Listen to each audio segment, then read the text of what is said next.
Chapter 231 Boarding the Ship. Following the direction she indicated, Lu Mingui walked all the way to the end of the vegetable market. Sure enough, there was an inconspicuous shop near the southwest corner of the market. She went inside and saw a man with half of his hair turned white, bending over and stuffing cotton into a machine. The machine made a sound, and clumps of cotton were stuffed in and came out from another opening, forming neat and fluffy cotton blocks. In the corner, there were still many bags piled up, with snow-white cotton peeking out from inside. There really is cotton here. Before Lu Mingui could ask, the old man glanced at her and pointed to the price list on the wall. Do you want cotton quilts? The prices and sizes are all listed above. The prices are clearly written on the red price list. A single bed costs 30 yuan, a double bed costs 40 yuan, and an extra large or extra wide bed costs 50 yuan. These are the prices for cotton you bring yourself. You'll need to pay extra for the cotton itself. Lu Mingui didn't want to make cotton quilts, so she asked, do you sell the cotton here? The old man nodded. Sell. Of course sell, they're all over there. High-quality Xinjiang cotton, well-carded, can be used directly. 15 yuan per pound. How many kilograms do you want? Lu Mingui looked over and saw that the cotton was snow-white, all of which had been deseeded and carded. I touched it again, it was fluffy and soft, and it rebounded quickly. It's good cotton. She had already calculated that it would take about 4 pounds of cotton to make a cotton-padded jacket and trousers for an adult, and half that for a child, about 2 pounds. There are 8 adults and 4 children in the family, which means they weigh 40 pounds. Upon hearing this, the shop owner exclaimed, you want this much? Why don't you roll cotton quilts here? Lu Mingui explained, I bought it to make cotton-padded jackets. The shopkeeper understood. A handmade floral cotton-padded jacket. You must have too much free time. He further explained, I didn't mean anything by it, having money and leisure time is a good thing. These cost a total of 600 yuan. I'll pack it for you, and pack it tightly in a canvas bag so it'll be easier to carry. Lu Mingui paid the money and looked at the cotton that the shop owner had divided into 4 bags. It wasn't heavy, only 10 pounds per bag, but it was big, so it was not easy to carry. She took the cotton to the shop door in several batches before finding an opportunity to put it inside the White House. There were 4-piece bedding sets I bought before in the White House, which I hadn't used yet. Now I can cut them up and use them to make cotton-padded clothes. Time is too tight. With so many cotton-padded coats to make, we can only prioritize the children's coats. If there's really no time, we'll continue after we get on the ship. The next morning, Lu Wenli learned about the chartering of the boat and discussed with Lu Mingui whether they should sell the mule cart. He said, the boat is not big, and it's difficult for mule carts to get on, it's inconvenient to bring them along. Lu Mingui, however, had other plans. Don't sell it yet. Brother, have you forgotten? We used to have to borrow oxcots from people all the time back home. Wasn't that inconvenient? The mule cart will still be useful when we get to Suzhou Prefecture, so I might as well put it away for now. Lu Wenli naturally agreed. He had carefully selected the mule cart and the mules, and it would be best if they could be brought to Suzhou Prefecture. If you rush to sell, you definitely won't get a good price. He went to unload the mule cart, while Lu Mingui took out the cotton. On this day, everyone was busy cutting fabric and making cotton-padded clothes. Cutting, sewing, and stuffing cotton, time flew by. Fortunately, there were many people, and by evening they managed to finish making 2 cotton-padded coats for the children. These 2 pieces will be given to Manman and Lu Huan to wear first, the rest can be sewn on later. On the 3rd day, before dawn, everyone packed their things and headed to the dock. There were quite a few people at the dock, all waiting to get going. The old hunchback was already waiting with the boatmen. Besides the old hunchback, there were 7 other boatmen of varying ages. The old hunchback explained, I used to take 5 people out with me, but now I'm worried the water isn't deep enough, so I'm taking 2 more. It's also because you don't have many family members or much stuff. If you had more people and more things, you might need more people. Lu Mingui then took a closer look at the boatmen, whose skin was all tanned dark by the sun. Several of them looked somewhat like the old hunchback, they were probably his nephews and nieces.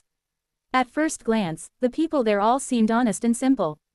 Lu Mingui nodded, and the whole family stepped onto the boat through the narrow gangplank. The murky water rippled slightly, and the boat swayed gently. The children were extremely excited once they boarded the boat, running around looking at it. Seeing this, A young man shouted, "Everyone, go inside the cabin and get on the gangplank and start rowing right away." As the sound subsided, the springboard was retracted. The shouts of men came from the stern of the boat. Thick bamboo poles suddenly plunged into the water, the boat shook, and slowly left the dock. Ahead, the old hunchback slowly raised the sail, took control of the direction, and the boat headed towards a wider river channel. As Lu Mingui watched the crowd on the bank gradually shrink in size and listened to the rushing water hitting the boat, he felt incredibly at ease. "We've finally boarded the boat. Hopefully, we'll make it to Suzhou smoothly." Once the boat was sailing smoothly, the children started to get restless again. They wanted to see the boat. So Song Xiaodong led them to the deck. The women began making cotton-padded clothes, with Lu Wenli and his son helping out by separating the threads and adding cotton batting. Not long after, Shen Juya began to feel unwell, experiencing dizziness and nausea, which worsened over time, causing her to vomit frequently. The old hunchback said after just one glance, "This is a boat of suffering. Sitting on the deck and looking ahead will make you feel better. There is ginger on board, sucking on a piece can make you feel better." So Song Xiaoqiu helped Shen Juya to the deck. Although she felt a little better, it wasn't a good solution to keep her in the cold wind all the time. Shen Juya was listless and couldn't even eat. Lu Mingui was very worried. How could this go on? How could anyone endure it? Lu Wenli then said, "Otherwise, we won't travel by water once we reach Huai'an Prefecture. It would be such a hardship to spend more than 10 days like this." Fortunately, the mule cart wasn't for sale. Lu Mingui nodded. "That's what I think too. But this stretch of waterway will be tough on Chrysanthemum Leaf right now." At noon, Shen Juya propped herself up to breastfeed Tuantuan and Yuan Yuan, but the two children were not full and cried loudly from hunger. Lu Mingui had no choice but to take the child back to Guanlin residence and feed him formula. When Lu Yunxi bought the milk powder, she thought she wouldn't need it, but who knew that she would have already consumed half a can of it in the blink of an eye. Fortunately, since they fled the famine, the two children have been drinking formula at night and have not experienced any discomfort. They'll probably have to eat even more in the future, since the two kids' appetites are growing every day. After thinking for a moment, she still went to ask Lu Yunxi, "Where did you buy this formula? Why haven't I seen any like this at the market?" When Lu Yunxi saw how anxious she looked, she guessed that she had encountered a problem. "What's wrong? Is your daughter-in-law's breast milk not enough for the baby?" Lu Mingui nodded. "She gets seasick and vomits all day long. She can't even eat, let alone breastfeed." Chapter 232 Going South. Lu Yunxi thought to himself, "Our ancestor is quite fast. He's already on a boat, which means he's at least left the driest place." She said, "Seasickness is nothing serious, some medicine will do the trick." He picked up his phone and placed an order. The medicine arrived half an hour later. "I called a medicine delivery man and bought several kinds. Eat this for short trips, and use this motion sickness patch for long trips. Take it back and try it." Lu Mingui leaned closer and saw a small, exquisite paper box containing a silver rectangular plate with 12 tiny pills neatly arranged on it, as if they were inlaid there. "These are pills. Such delicate little pills." Lu Yunxi nodded. "It's best to take one before traveling by car or boat. Motion sickness patches are applied to the area behind the ears and the navel." He added, "This medicine makes you sleepy, and I don't know if there are any other side effects, so it's best not to breastfeed anymore." Lu Mingui nodded. "Okay, anyway, she doesn't have the energy to breastfeed right now." Then he took the medicine back and secretly gave it to Shen Juya. Shen Juya didn't ask any questions, knowing that her mother-in-law wouldn't harm her. "Not long after taking the medicine, I felt sleepy and fell asleep in the cabin. I survived the journey by water thanks to the medicine. Although I'm still not feeling well, at least I've stopped vomiting." The journey went smoothly thereafter, and the boat stopped in Nanyang town that evening. Shen Juya hurriedly went ashore to get some fresh air, and didn't get back on the boat until it was completely dark. The next day, they set sail again before dawn, heading towards Sha town. Unexpectedly, the boat slowed down halfway through its journey. Song Xiaodong jumped onto the deck, looked around, and then said, "The water is shallow ahead, we can't get through." Both the Song and Lu families came out to look. The water was so shallow that the rocks at the bottom could be seen. The old hunchback said, "Gentlemen, please don't be impatient. It's a drought, and this section of the river is shallow. We need to use a tow rope to cross. Go back to your cabin and sit down. The boat is unstable when it's being towed, so don't stand on the side of the boat." Lu Mingui responded and walked into the cabin. He then noticed some boat trackers waiting on the bank. It seemed the old hunchback was right, such things often happened along this stretch of the river. But at this point, people often ask for exorbitant prices, which is why the old hunchback brought his own men. Several boatmen jumped off the boat, tied one end of the thick hemp rope to the iron rings on both sides of the boat's side, and held the other end tightly in their hands. The old hunchback led the shouts, "Heave ho!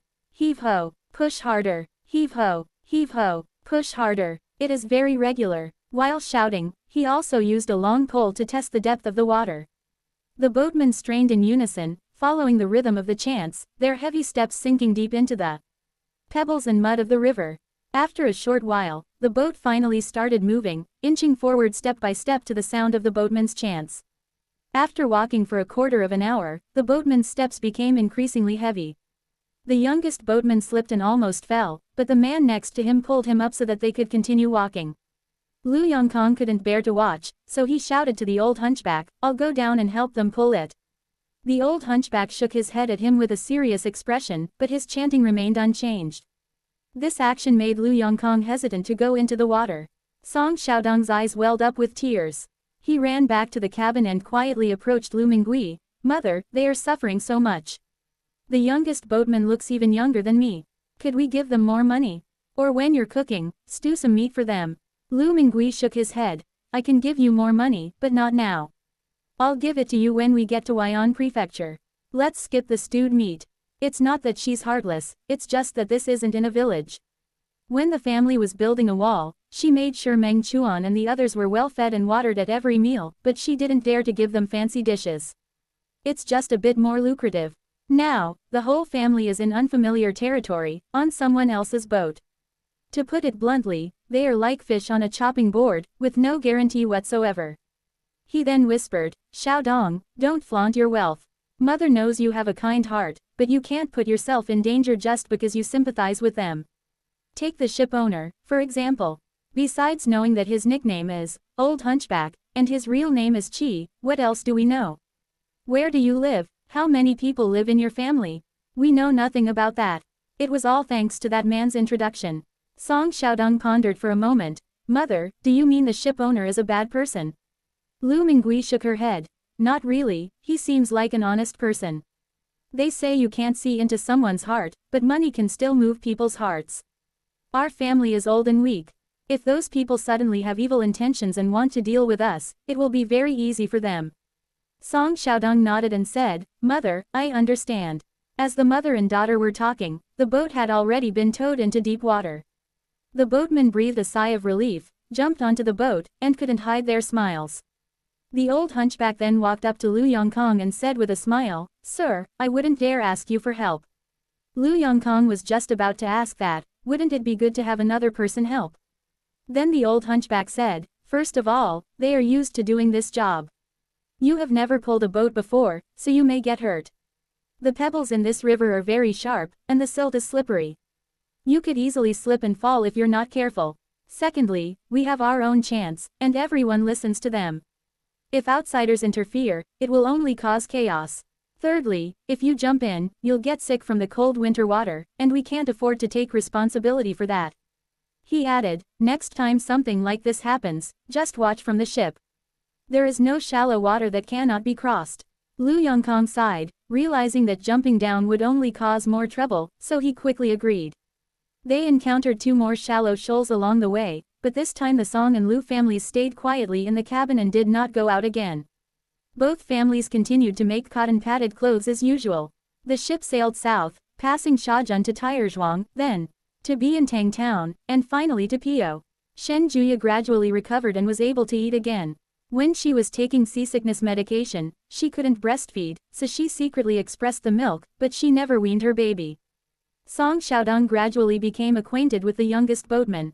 This child is the old hunchback's youngest son, named Qi Xiaowu, and is the same age as Song Xiaodong. He doesn't look like the old hunchback. With thick eyebrows and big eyes, he has a cheerful personality and talks a lot. "Those are my cousins and my older brother. We are all boatmen. Your puppy is so cute. My mom won't let me have a dog. She said I'm out all day long, why would I keep a dog? She also said we don't have the money to keep a dog, so one dog like me is enough." Song Xiaodong was surprised. Your mother actually called you a dog. Don't scholars always say, my son is a worthless child? This isn't an insult, Qi Xiaowu retorted. My mother treats me very well. Song Xiaodong fell silent, perhaps this was how other families interacted. Anyway, his mother never called him a dog. He asked a question that interested him, is sailing interesting? This question struck a chord with Qi Xiaowu. Standing on the deck, he patted his chest and exclaimed, that would be so interesting. Let me tell you, we've even encountered river pirates. It's on the waterway to Pio. Chapter 233 River Pirates. Upon hearing this, Song Xiaodong was startled and quickly stood up to look around. The canal water is yellowish-green, and reeds grow on the shallows on both sides from time to time. The reeds have long since withered and turned yellow, but they are still very dense. If someone were to hide in them, they would be very well concealed. He stammered, are there river pirates here? Really? Where are they? Qi Xiaowu laughed heartily. Look how scared you are. Where would there be so many river pirates? Those river pirates were all caught by the government last time, they're long gone. Song Xiaodong patted his chest. Then don't speak so breathlessly, you scared me to death. Look at you, such a coward. Qi Xiaowu laughed even louder. Don't worry, if there really are river pirates, I'll take them down with one punch. I'll protect you then. He waved his fist, taking on all the responsibility. Song Xiaodong didn't quite trust him and was somewhat worried about the river pirates. It was probably Song Xiaodong's frightened appearance that amused Qi Xiaowu, because for a period of time afterward, Qi Xiaowu would jump out from time to scare Song Xiaodong. River pirates are here. Look, those are river pirates, hide quickly. After this happened several times, Song Xiaodong became impatient, and Qi Xiaowu was beaten with a stick by his father, which finally calmed him down. As dusk deepened, the boatmen quickened their rowing pace. Sailing at night is a very dangerous thing, and even the most experienced boatmen are unwilling to take the risk. Qi Xiaowu followed behind his father and brothers, pushing hard with the boat pole. Out of the corner of his eye, he caught a glimpse of what appeared to be a speedboat flashing past behind the reeds. Someone was standing on the speedboat, and a knife flashed in their hand. His eyes, which had been somewhat rigid due to the monotonous action of rowing, suddenly widened. Father! Father! River pirates! River pirates! The old hunchback turned around and cursed at him. You brat, are you tired of living? You're spouting nonsense all day long. If you frighten the guests, you can swim back to Jining Prefecture yourself. His second brother laughed and said, Little Wu, are you itching for a beating? Haven't you said enough after talking all day? His third brother also said, this place isn't far from Pio, where would there be river bandits? Exactly, isn't that just courting death? Qi Xiaowu panicked. I really saw a small boat behind the reeds. He cried out, Xiaodong, Xiaodong, they don't believe me, but you must believe me. Song Xiaodong almost burst out laughing. He poked his head out of the cabin and said, you've been lying to me all day, and you expect me to believe you. Both families inside the cabin laughed. During the day, everyone heard how Qi Xiaowu teased Song Xiaodong. Does this kid still expect others to believe him? However, the next moment, the ship suddenly twisted violently, and the old hunchback's voice came from outside, watch out. Song Xiaodong bumped his head against the cabin door, feeling dizzy and lightheaded.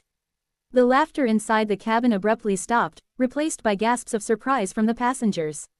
The old hunchback struggled to steady the boat, his back drenched in cold sweat. Then 4 or 5 small, fast boats emerged from the reeds and quickly surrounded Qi's boat. Several burly men stood at the bow of the boat, holding short knives and wooden sticks, their faces menacing. They're river pirates. They really are river pirates. The old hunchback's heart pounded. There used to be river pirates here, but they were wiped out by the government. Who would have thought that not long after, another group of river pirates would come? And they're only a dozen miles away from Pio.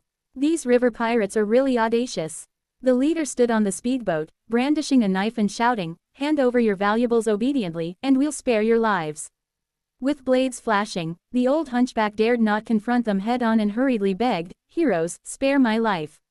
This old man's boat is full of refugees fleeing famine, there's no wealth on it.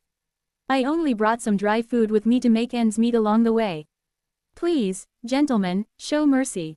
If he had a boat full of strong men, he could have put up a fight against these river bandits, but the boat was full of old people, women and children, so he was no match for them. I only hope that these river pirates only want money and don't kill. If they really can't escape, I'll spend some money to keep them safe. A mocking laugh came from the speedboat. You boat owner are a liar. Fleeing famine. Even fleeing famine requires travel expenses, doesn't it? Stop your damn nonsense. Either hand over the money, or we'll search the ship. Someone immediately chimed in, brother, let me search. HMPH, if we don't find anything, we'll kill them all. The menacing voice reached the cabin, and the children trembled with fear. Lu Mingui naturally didn't expect the old hunchback's family to be able to defeat these river bandits. She had seen that the old hunchback's family only had 2 short knives for self-defense. Thinking of this, she pulled out a bow and arrows and threw 2 steel knives to Lu Wenli and his son. This steel knife was taken from the corpse of a servant of the Sun family. It was extremely sharp. Having come this far, the father and son have become much bolder. Although they are afraid of the river pirates, they are not so frightened that they lose their composure. Lu Wenli took the knife and said to Lu Mingui, little sister, don't go out. Yang Kong and I will go and scout ahead first. Lu Mingui nodded. She hadn't planned to go out like this in the first place. Using a bow and arrow was inconvenient for close combat. At this moment, Song Xiaodong turned back, took the bow and arrows and was about to go out, but Lu Mingui grabbed her arm. Don't rush out. 4 speedboats have surrounded us. We can't beat them in a head-on fight. You go to the back, I'll stay in front. He then instructed Song Xiaoqiu and the others, don't come out, Xiaoqiu, be careful. This is a hint to the daughter that if she encounters real danger, she should use the flamethrower immediately. Song Xiaoqiu nodded silently, and Shen Juya leaned closer. Do you need any help? No need, sister-in-law. Just block your cousin's way later, so as not to scare them. Good. Lu Mingui crouched down and went forward. Looking through the gaps in the cabin, you could see 3 or 4 people on each of the speedboats, totaling more than a dozen people. As for whether anyone else is hiding behind the reeds, that remains unknown. 3 boatmen stood at the stern, Qi Xiaowu, his eldest brother, and his second brother. The 3 men were confronting the river bandits with bamboo poles in their hands, and Qi Xiaowu's calves could be vaguely seen shaking. At the bow of the boat, the old hunchback, seeing that pleading was useless and hearing that the other party wanted to kill someone, roared angrily, you dare to hijack the boat. Aren't you afraid that the government will chop off your head? The leader of the river bandits sneered, the government? The government doesn't care about this desolate wilderness. We'll kill you all tonight and throw you into the river to feed the fish, so there will be no one to prove it. By then, there won't even be anyone to report it to the authorities. Who will know it was us? Who will care? Seeing that the other party was unmoved by either pleading or scolding, the old hunchback steeled his heart and thrust his long pole at the river pirate's fast boat. The speedboat rocked, and the 2 river pirates standing on it almost fell into the water. Seeing his resistance, the leader of the river bandits became enraged, waved his hand, and shouted, attack.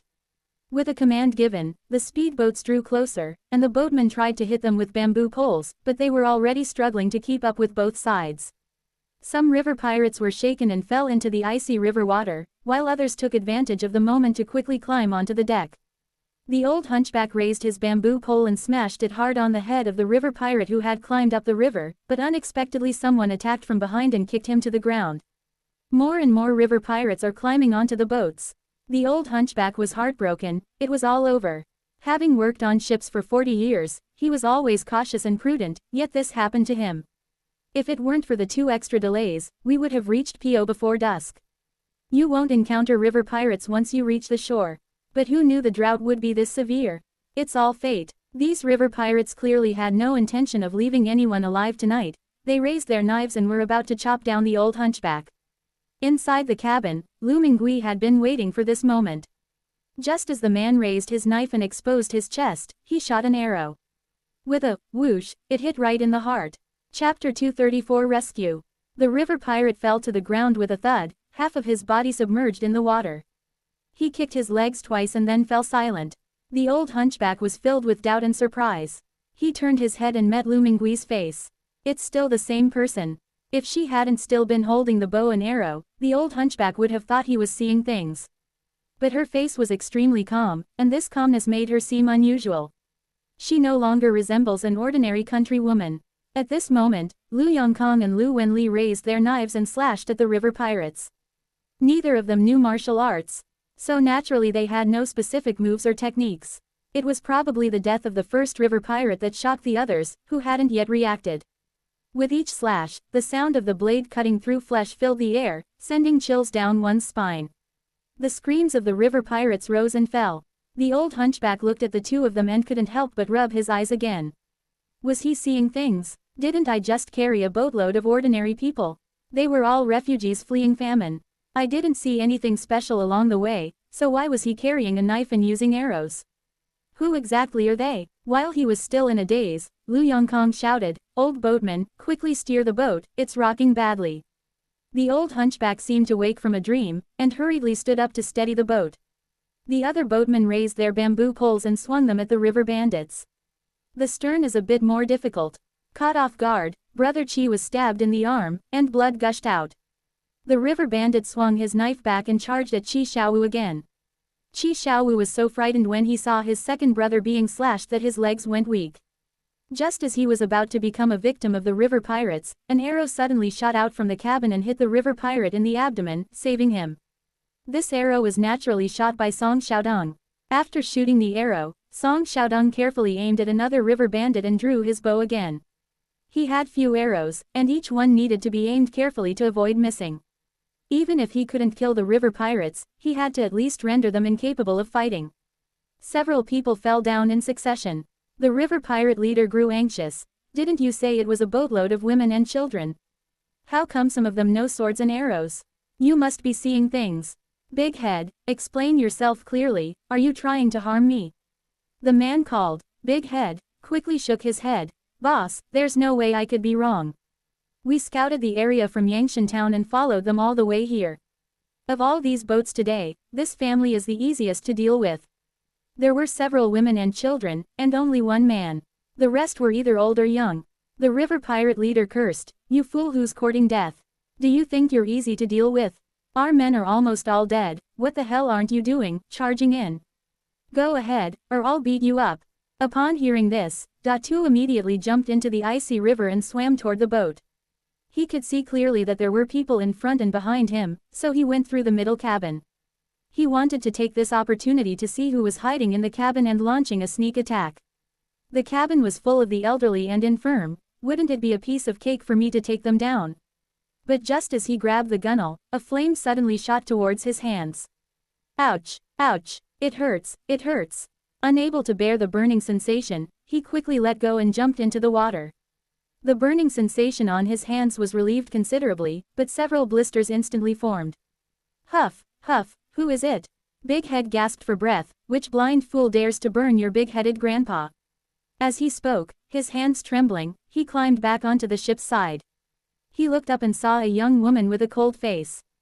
Before he could even see what she was holding, the blue flames burned over him again. This time, the flames were directly aimed at his face.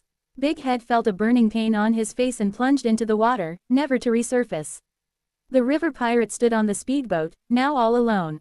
For some reason, he felt like he was being watched, and the hairs on the back of his head stood on end. He sensed something was wrong and, no longer caring about his brothers still fighting on the ship, turned to flee. Lu Mingui had already aimed at him. Seeing that he wanted to escape, he didn't hesitate any longer. He lowered his wrist and released the bowstring. The arrow was not obvious in the dim night, but it was extremely fast.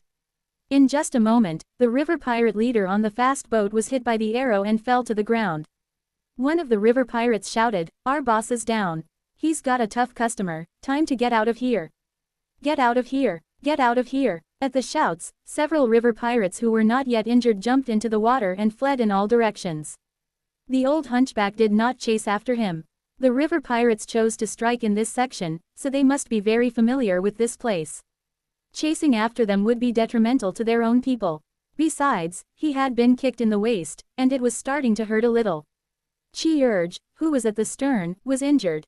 It was unclear whether it was from pain or excessive bleeding, but his lips were pale. Fortunately, there was medicine on board, which was applied to the wound and then bandaged. Brother Chi forced Chi Xiaowu to kneel down before Song Xiaodong. "I saw it clearly just now. If it weren't for Xiaodong, you would have lost your life here today." Chi Xiaowu was somewhat frightened. He had been working on boats with his father and brothers, and this was the first time he had encountered river pirates. "That's really scary." Afraid that Song Xiaodong would laugh at him, he stammered and couldn't speak. Song Xiaodong didn't care, and he wasn't used to people kneeling before him, so he quickly went up and pulled Qi Xiaowu up. Why are you saying all this? We're so close, please don't do this. Qi Xiaowu recovered his senses and slowly regained his composure. Actually, I was just about to make a move, but you beat me to it. Song Xiaodong smiled, not exposing his lie. At the front, the old hunchback also pulled the boatman down to kneel down before Lu Mingui and the others. Benefactors, you are the saviors of the Qi family. If it weren't for your protection, we would be at the bottom of the river by now. We, the Qi family, will never forget your great kindness and virtue. In our next life, we will be your servants to repay your kindness. The Song and Lu families hurriedly helped the person up. Lu Mingui laughed and said, what do you mean by being a beast of burden? We're all just ordinary people, helping each other out. I'll need your help to retrieve that arrow. She pointed to the speedboat where the body of the river pirate leader lay. These arrows are all good. As long as they are not broken, cracked, or deformed, they should be taken back and used again. It's just that the distance is a bit far and the weather is cold, so we dare not go into the water. We can only rely on the old hunchback to bring the boat across. The old hunchback readily agreed, then removed the arrows from the remaining corpses, washed them clean with river water, and handed them over to Lu Mingui. Chapter 235 Huai'an Prefecture. Lu Mingui put away the arrows, and seeing that the fast boats looked good, he took advantage of the moment when no one was looking and put 2 more of the unclaimed fast boats into the White House. I don't know if it will be useful, but I'll keep it for now. The rest of the river bandits' corpses were pushed into the river by the Qi family, splashing and falling into the water like dumplings being dropped into a pot. After finishing that task, the old hunchback finally steered the boat forward. It was already late at night when we arrived in Pio, and the fact that the boat was docked at the pier made us feel a little more at ease. The old hunchback arranged for his nephews to take turns keeping watch at night, while the rest of them went to sleep. The next day, the old hunchback led his nephews and nieces off the boat and specially prepared some food as a way of thanking the Song and Lu families. On the way, the Qi family speculated for a long time but still couldn't figure out the origins of the Song and Lu families. The old hunchback said with admiration, "Didn't you see? That old woman Lu shot an arrow, and the river bandit fell to the ground. If you ask me, what's that saying again? Never miss a shot." Qi Xiaowu said, "Song Xiaodong is really good, he's really strong. That river bandit almost slashed me, thank goodness he was there." Only then did the fear show on his face. Brother Qi seized the opportunity to scold him. "Now you know, right? There are always people more capable than you, and there's always something beyond your understanding. All you do is boast all day long. Unlike Song Xiaodong, who's usually so quiet. Who would have thought he had such a unique skill?" Qi Xiaowu blushed immediately and was too embarrassed to say anything more. The old hunchback then discussed with them, saying, "We cannot forget to repay this life-saving grace. But we don't have anything of value on us. I'm thinking of waiving the fare for this trip. What do you think?" The Qi family all nodded in agreement. Brother Qi said, "If it weren't for them, we would all lose our lives, so of course we can't accept them." Yes, absolutely not. On this day, the ship arrived in Suxian. From afar, everyone could see the stone wharf of the customs office. Under the dark doorway, more than a dozen cargo ships or vessels were lined up, all waiting to pass through the customs. Qi Xiaowu looked ahead and complained to Song Xiaodong, "Why are there so many boats stuck here? They don't care about the river pirates up ahead, but they've sent quite a few people to guard this place. When will this investigation be completed?" Brother Qi comforted him, saying, "Inspecting cargo ships is slow, we have to check each cargo one by one. This can't be rushed, it'll be quick once it's our turn." The people on the ship could only wait. When it was the Qi family's turn to board, the old hunchback took out the boat owner's identification card and gestured for the Song and Lu families to prepare their travel permits. The customs officer scanned them one by one and asked, "What business do you have going to Suzhou Prefecture?" Lu Wenli replied, "I'm going to visit relatives. My son is working in Suzhou Prefecture, and he wants our whole family to come over." "Working? Do you need so many people to visit your relatives just to work?" There were no hidden goods, were there? All the packages have been opened. After repeating this process several times, the old hunchback hurriedly took out a string of coins and stuffed them into the purse. Only then did the official pick up his brush and write the words, "Verified." After passing through the customs checkpoint, everyone was in a good mood. The old hunchback said, "Guest, after we pass through the customs and reach Taoyuan County, we'll be able to reach Huai'an Prefecture tomorrow. Once you reach Huai'an Prefecture, you can change boats and continue your journey to Suzhou Prefecture. Don't choose a small boat like ours when the time comes. Choose a merchant ship that can carry both cargo and passengers. The rivers in the south are deep and can accommodate large ships. Such ships have guards, so ordinary river pirates won't dare to cause trouble, making them safer." Lu Mingui wrote everything down, and when they arrived in Huai'an Prefecture, she took out the remaining fare to pay the old hunchback. But the old hunchback had already made up his mind not to accept it. "We won't accept this money," the old hunchback said sincerely. "We have no way to repay your life-saving grace, so we can only accept a little less money." The others chimed in, "We'd feel guilty accepting it. Auntie, please take it back." Lu Mingui smiled, thinking that she had truly met an honest family. She said, "Although we were born that night to save you, you were also there to take us to Huai'an Prefecture."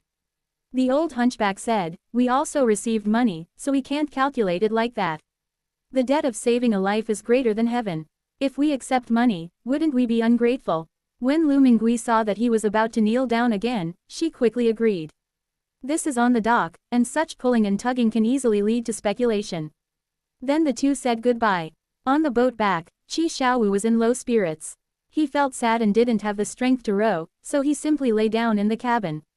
Although he had made a promise with Song Xiaodong that she would teach him archery the next time they met, everyone knew that this might be the only time they would ever meet in their lives. "Just as I was feeling unwell, I accidentally bumped into a small cloth bag that was hidden in the corner of the cabin." He curiously touched it and opened it. "Father, father, look, the silver." The old hunchback ran in and saw a bag full of gleaming silver. "It must have been given by Aunt Lu," Qi Xiaowu said confidently. "I last saw Song Xiaodong come back, saying she had forgotten something." The old hunchback's eyes were wet. He had thought that he would be lucky to survive this trip, let alone make money. "Father, with this money, we can go back and get medicine for mother." The old hunchback nodded. "Yes." On the dock, Song Xiaodong asked, "Mother, what if the Qi family doesn't see the silver we've stuffed in the cabin?" Lu Mingui, however, was very confident. "Don't worry, we will definitely find out. His cabin is very clean, it's obvious that it's cleaned regularly, I believe we'll find out soon. Let's hurry up and find an inn in Huai'an Prefecture to rest for the night." The two families slowly walked through the bustling dock, curiously looking around. The words I heard gradually lost their local accent, and some of them were no longer easy to understand. As they were asking for directions to the inn, they saw a group of people gathered at the dock ahead. Song Xiaodong went to join in the fun, and when he came back, he told his mother, "It was really interesting.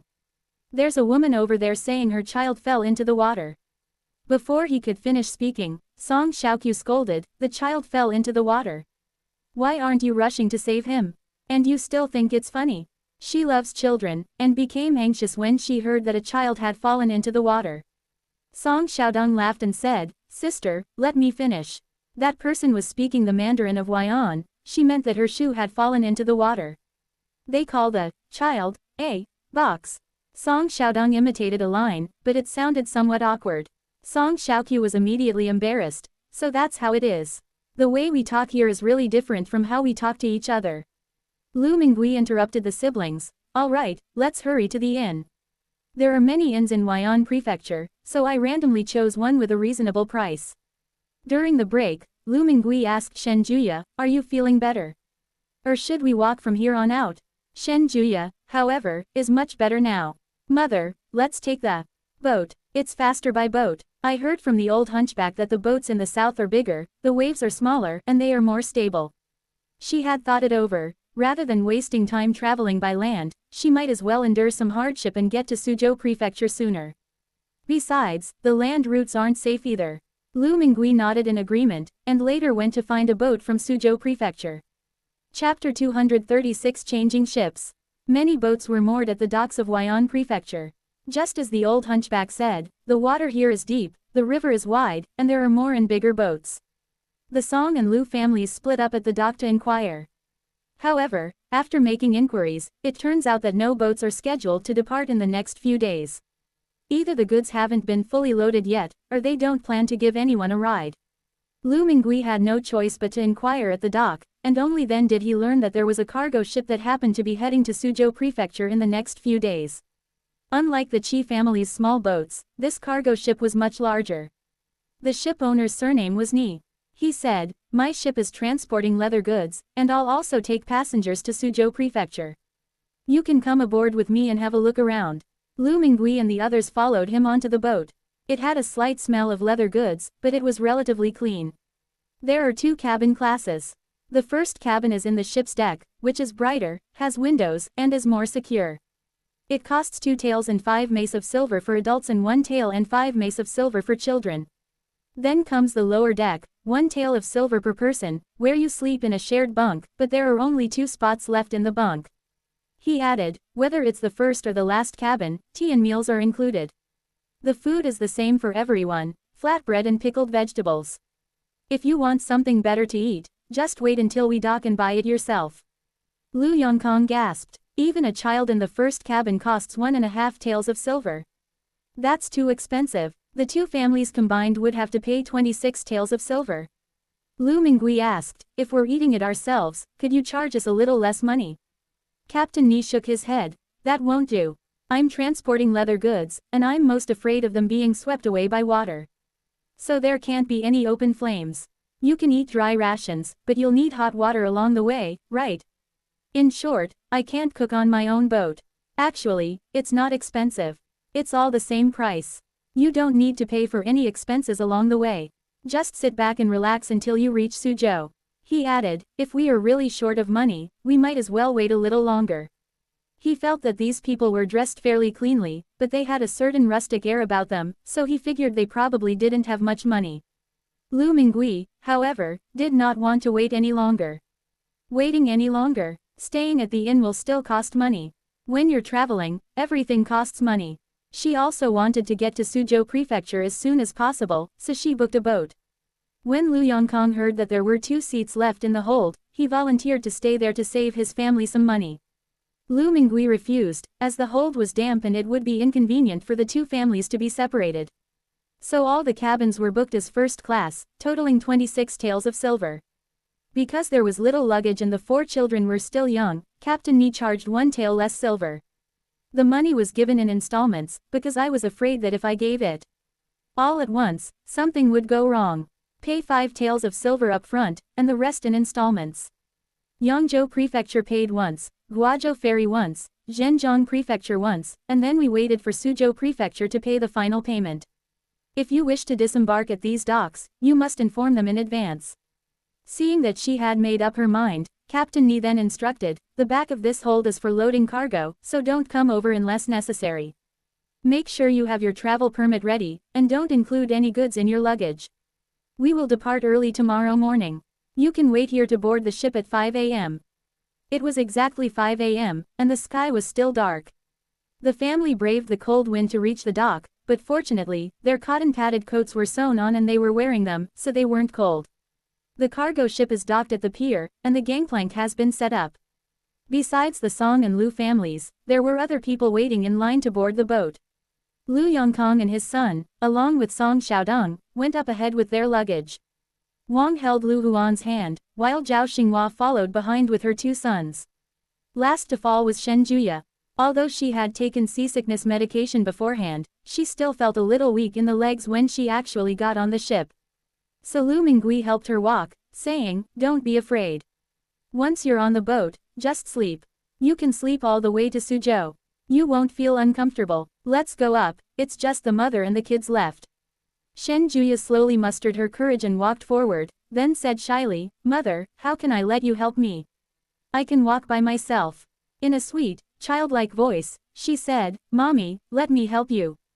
Song Xiaoqiu scooped her up and held her in her arms. You're such a good girl, do you really need to help you? Come on, let your aunt carry you onto the boat. Lu Mingui followed cautiously behind Shen Juya, while the boatmen were busy unloading leather goods onto the boat. It was dark, and the plank was narrow. Just as Song Xiaoqiu was about to board the boat with Man in her arms, the boat was suddenly violently shaken by a wave. She stumbled, losing her balance, and fearing she might drop Man in her arms, she had no choice but to fall forcefully to the other side. This fall put him in danger, and he was about to fall into the river. Man fell to the ground, watching her aunt fall into the river, her face already pale with fright. Everyone else was far away, and no one even noticed what was happening. Song Xiaoqiu was extremely anxious. Even if she didn't drown if she fell from here, she would be crushed to death by the boats and the dock.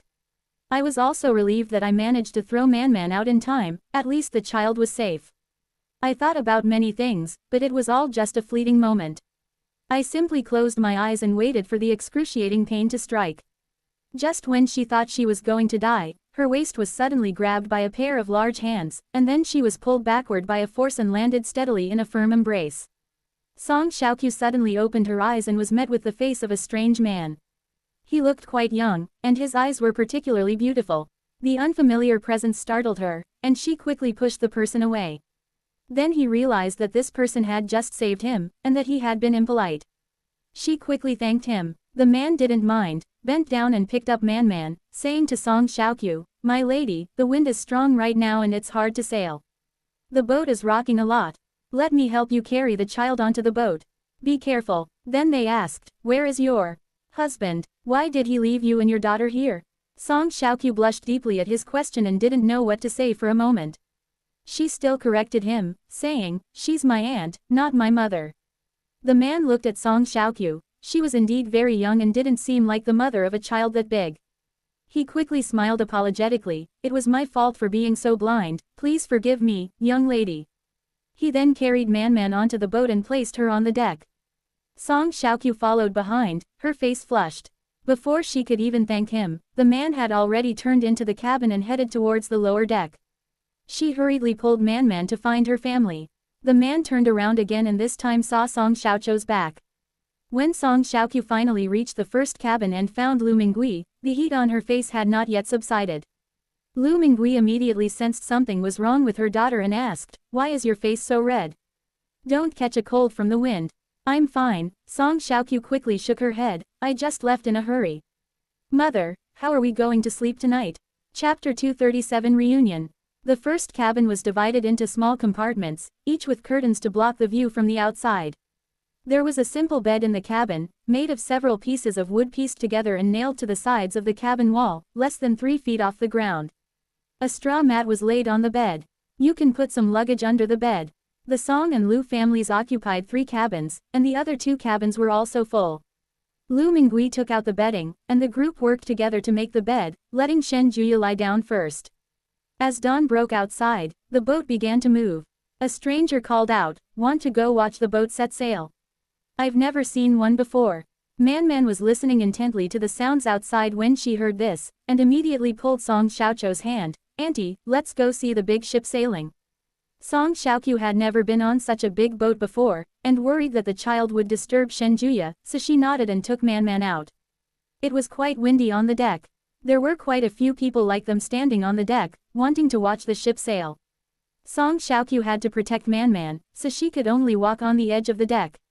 She was watching intently as the large ship broke through the river and created waves when she heard a clear male voice, "Miss, you should stand a little further inside. If you fall from here, it's no joke." Song Xiaoqiu was startled by his sudden voice, and her body swayed, almost causing her to fall. Fortunately, she reacted quickly, grabbing the railing with one hand and barely managing to steady herself. Zhang Yuanzhou had already reached out and touched Song Xiaoqiu's arm. But Song Xiaoqiu had already steadied herself and was looking down at his hand. Zhang Yuanzhou quickly apologized, "I didn't mean to scare you. Are you all right?" Song Xiaoqiu didn't know how to interact with a strange man, so she simply turned her face away and pretended not to hear. Seeing this, Zhang Yuanzhou felt a little embarrassed, so he squatted down and said to Man, "You're so small, can you see clearly? Do you want uncle to carry you so you can see?" Man looked at Zhang Yuanzhou's face. He seemed like a good person, and he was the one who had carried her onto the boat before. So she opened her arms and said, "Thank you, brother." "Don't call me brother." Zhang Yuanzhou glanced at Song Xiaoqiu, effortlessly lifting Man high in the air, "I'm already 19 this year. Just call me uncle." But Song Xiaoqiu remained expressionless, only straightening her sleeves and looking intently at the canal. Zhang Yuanzhou was somewhat disappointed, but not discouraged. He pointed to the river and asked Man, "Guess how deep this water is?" He shook his head slightly. I don't know, is it very deep? Yes, it's very deep. Can you swim? He shook his head vigorously, like a rattle drum. No, is swimming difficult? Zhang Yuanzhou laughed and said, it's not difficult, but if it grows in a place with little water, it usually doesn't swim. I'm guessing you're from the north, right? Is it arid where you're from? Upon hearing this, Man's eyes widened immediately. Brother, how did you know? Zhang Yuanzhou widened his eyes, mimicking her expression. I also know you're going to Suzhou Prefecture. This is even stranger now. How did you know? We're heading to Suzhou Prefecture. Before Zhang Yuanzhou could answer, Song Xiaoqiu glared at him. Why was this guy trying to trick a child? But this one glance was like looking into a clear spring. The water was so clear that you could see the bottom of the spring, where it was filled with fervor. Song Xiaoqiu was stunned for a moment before she came to her senses. She quickly said to Man, let's go back. It's too cold on the deck. Be careful not to get a headache from the wind. Man nodded obediently and reached out for her hand to hold her. Song Xiaoqiu had no choice but to approach and take Man. Although her eyelids were lowered, she could still feel the other person's burning gaze fixed on her. If you accidentally touch it with the back of your hand, it feels like it's on fire. Her face flushed red again, and she had no choice but to leave hurriedly with Man in her arms. Behind him, Zhang Yuanzhou grinned, revealing a row of big white teeth. What should I do? I feel happy even when she glares at me, but I don't even know her name. Back in the cabin, Lu Mingui looked at her daughter's flushed face and asked with concern, what happened? He then touched Song Xiaoqiu's forehead. You don't have a fever. You'd better not go out in the wind, it wouldn't be fun if you got sick. Man, don't go out either. Grandma will teach you to read. The mother and her children stayed inside the cabin and refused to go out. Around noon, boatmen brought over baked flatbread and pickled vegetables, along with clean hot water. People in the first cabin came out to get food or fill their water bags. Song Xiaoqiu couldn't help but look around, but she didn't see the person. For a moment, she didn't know whether to feel relieved or disappointed. It seems that person wasn't in the first cabin, perhaps they were in the lower cabin. Or perhaps the boatman here. But it doesn't look like it. He was young, dressed plainly, and didn't look like a rich man or a scholar. She couldn't help but wonder about the man's identity. That night, she tossed and turned, her mind constantly filled with that person's smiling face, a warm and vibrant smile. Lu Mingui returned to Guanlin residence to rest, and after waking up from a nap, she went to the vegetable market. She remembered Lu Yunxi saying that the new year was coming soon, and that's why she had already calculated the dates. First, I went to the farmer's market to buy vegetables. The farmer's market was very lively today. The Mid-Autumn Festival is more lively than the Dragon Boat Festival. Lu Mingui planned to buy groceries and make dumplings, as dumplings are a must-have dish at home during the Chinese New Year. I just didn't know what kind of dumplings Lu Yunxi liked, so I bought several different kinds. Pork and cabbage, pig's head and leeks, and pork and scallions. After buying the groceries and putting them inside the White House, she continued strolling around. Some shops already have Spring Festival couplets pasted on their doors, with auspicious words written on them, such as, "May your business prosper throughout the world and your wealth flow in from all directions." Li Ji Grain and Oil has also put up the couplets. Sister Yang had just finished her work when she saw Lu Mingui arrive. She quickly ushered her into the shop and presented her with a couplet. Have you bought any couplets for your home? We happen to have a lot left in the shop, take a few home. Lu Mingui asked, why did you buy so many? Isn't one enough to hang up? I buy this much every year. If you come to buy rice or flour these days and it costs more than 100 yuan, we will give you a free gift. Sister Yang said with a smile, I bought 100 pairs this year, and I've probably given away half of them. It's Chinese New Year today, we definitely won't be able to finish sending them all. By the way, ma'am, if you need to buy groceries, you should do so later. We'll have a holiday after lunch. They won't be open tomorrow, which is the first day of the Lunar New Year. Don't make a wasted trip. Lu Mingui nodded. I understand, I'll buy all the groceries today. Sister Yang simply shoved all the couplets into her hands. Take them all, I have no use for them here. You can go back and sell it as scrap, it'll save me the trouble. Isn't this meant to be given away? Lu Mingui declined. Aren't you going to give it away? I won't see you off. Sister Yang was looking forward to the holiday. While other families started work on the second day of the Lunar New Year, Li's Grain and Oil Company could stay on holiday until the 5th day, so she could spend more time with her daughter. During the Chinese New Year, everyone wants to be reunited with their families. Chapter 238 Couplets.